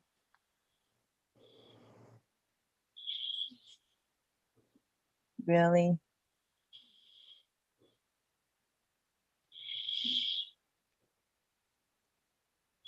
So, Well, they got one right around the corner. iridologist? Mm-hmm. Wow. See? Look who's around your corner. You better do a reading on her before you even get there to know Yeah, I their know. I'm suspect of everybody nowadays. Me too. And I don't even like when they do too much. Like the lady gonna try to run the thermometer thing over my forehead. Now you can check my temperature right here on my wrist. You're doing too much. Yeah, check it on your wrist. Don't let them check it on your third eye. Man, is you crazy? No, you can't check it on my head. That's my third eye. You check it on my wrist. Come on now. Yeah. I ain't who you think I And I am. know you just sat here. Yeah, when I was just out front and they had the things up on the wall, when they see me scan, I won't say scan, but when they see me put my wrist up there, you seen me put my wrist up there. And that's what don't make sense anyways. Why y'all want to try to have me check it right here and then wait, 10, 15, 20 minutes for y'all to try to call me in the back to try to check it again? Why? Still the same. What big event happened? I was at a resting rate sitting in the waiting room. I don't get it.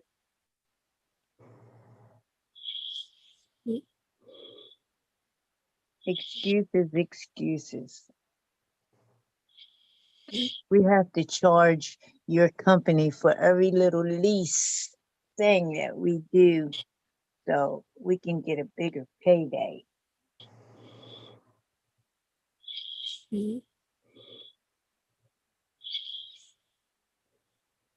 And that's what we're here for, to get a bigger payday.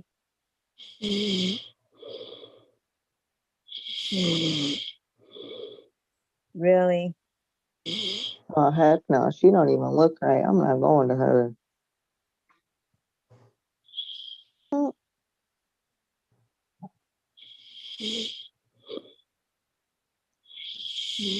Her whole picture just looked very eerie. Let's see. Really?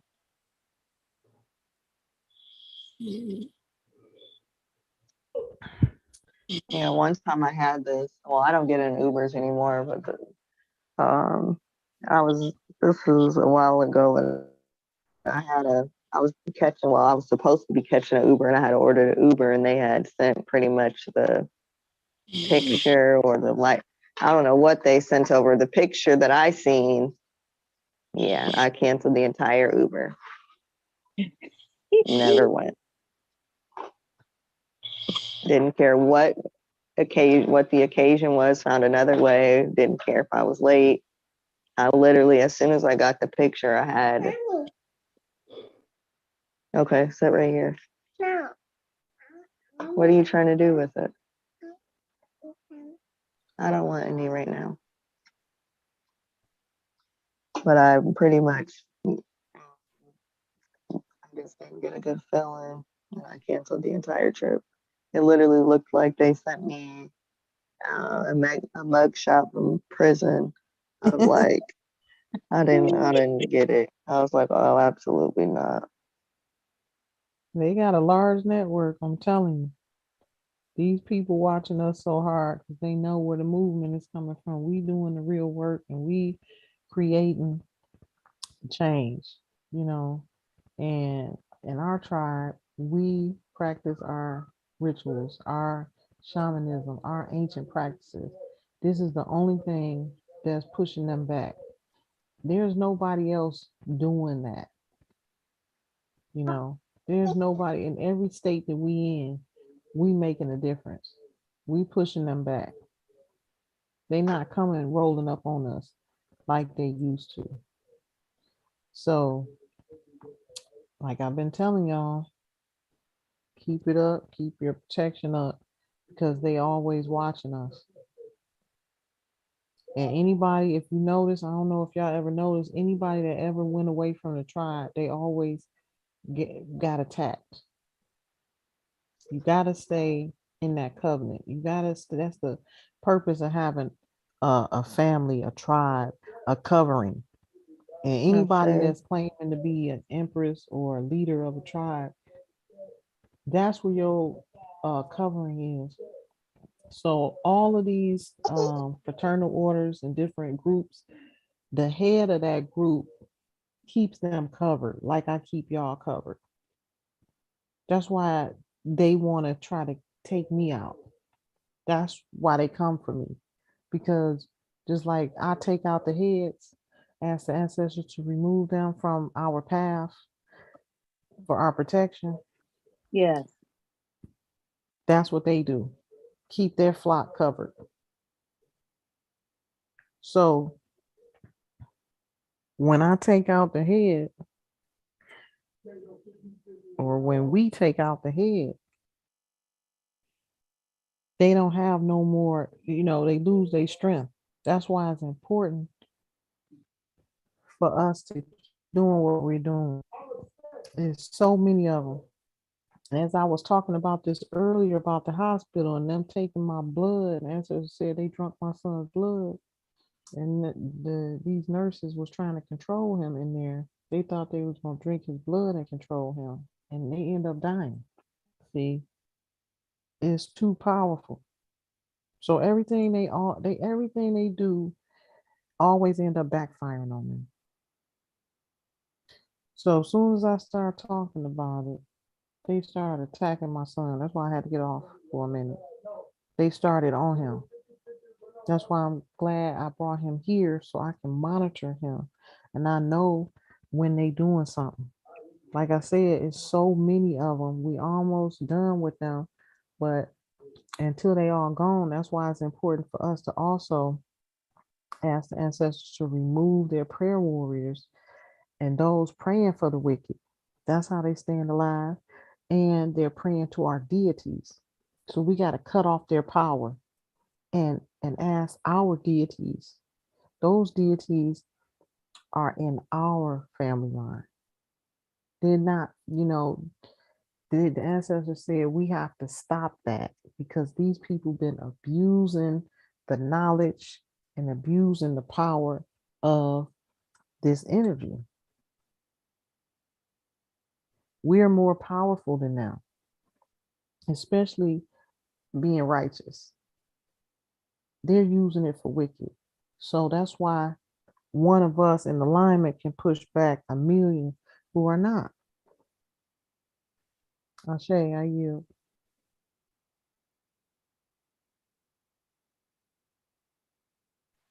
Ashe. I say, push back 1 million who are not.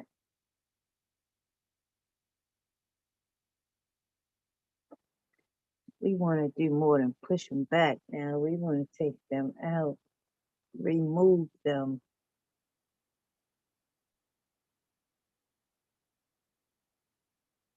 Yes. Yes. Remove them. Be gone. Poof. Like on that video. I love that video. Poof. Be gone. Yeah, we know what you came here to do. And it's not happening. Your It's time hard is up. work. we definitely are in the right of way. We definitely getting ready to rule again, but it's a lot of work. So to whom much is given, much is required. So that's the way it is. Those of us who put forth the effort and the energy to make the change, the ancestors gonna reward us. And those who don't understand this, those who don't believe or know that the spirit is real, they won't benefit from it. They just see us down the line, being on top and wonder how we got there. And then want to be, you know, in the mix. That's the way it always is. That's why I let people play themselves out. I don't beg nobody, and all of those that have come and gone in the tribe. We are always constantly under attack, and I can tell who is strong and who is not because y'all didn't let your spirit didn't let nothing break you apart from the tribe. But it's Ashe. But it's some that have come and gone and turned on us, turned on me. That showed me, exactly who I'm dealing with. Everybody already knew we was always under attack spiritually. So if you know that and you spiritually inclined, what you supposed to be doing? You're supposed to be protecting us. You're supposed to be protecting yourself. You're supposed to be protecting the Empress. If that's what you stand for, you know. Yes. But people show who they are. In They the ain't really long about run, that life. I yield, matriarch. in the long run, they'll show you who they are. Sometimes it don't take a long time for them to do that. That's a great place to end that one. They will X themselves out, for lack of better words. I like that, Empress. They will X themselves Oh, out. definitely. Definitely noble. I just sit back and watch. I don't put no pressure on people. Cause I ain't into that. And I don't deal with fair weather friends.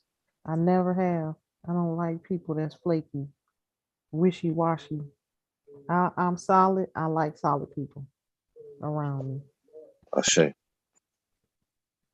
I'll show you why. I say. All right. Y'all tired of talking or y'all want to keep going? It's been a good session. Great set. Definitely covered a lot of topics for the people, introducing them to the tribe, letting them know how we get down, the knowledge that we all have to share to the world. Yep, it's been about 3 years since I brought y'all out to the world on my YouTube. I've been keeping y'all secret and coveted because it wasn't time yet. It's too many different energies.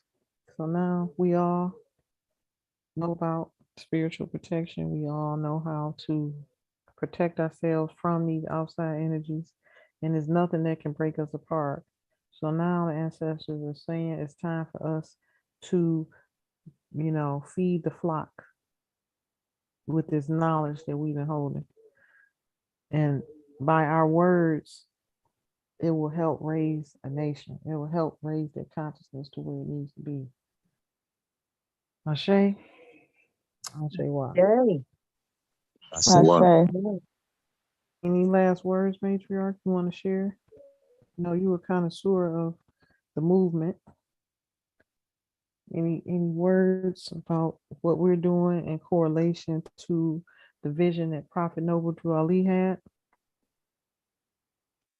I just would love to see. Well, Moors have blinders on. They're not focused because the prophet said, "There's one coming behind me, and she's going to straighten out all this mess." He said that in his mandate in 1928. And they hid the mandate from the people for so long. I didn't get it till 1998. So I said to myself, I'm looking for a woman. It was years before I found you, Empress, so Empress Ninti. So the prophet was on the track back then to put us on the right track, but the people is practicing phallic worship, male everything, but the matriarch is everything. So we're back. We're back. That's where we need to be. With that, I'll yield. Ashe, that's some incredible knowledge right there. They never ever mentioned that to me during my journey and learning about the prophet. So, I thank you for your wisdom and bringing that forward.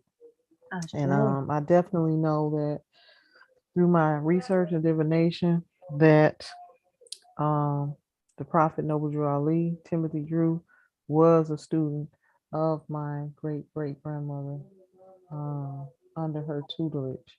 So I'm sure they had those talks about how they was going to present the knowledge and information back out during that time, because they definitely could no longer speak about the empire because everyone's life was under threat. Yes. So they had to find a way to bring the knowledge back out to the people so that we could find it again. Yes. So it's definitely a journey, a learning experience, but because we have the same DNA as them, there's nothing that can be hidden from us forever. As long as we want to seek it and ask for it, it shall be given unto us. Ashe. Ashe. Ashe, wow. That's it. Okay. Okay, family. Till the next time. Maybe we'll do this midweek again. We're in the time of enlightenment and revelation. So I'll put it in our group chat to see how it's looking midweek, and we'll do more of these builds as we go into the summer months. Peace and love, family. Everybody have a wonderful and prosperous and fulfilling day tomorrow. And we shall meet again. Okay. Ashe. Peace and love. I Peace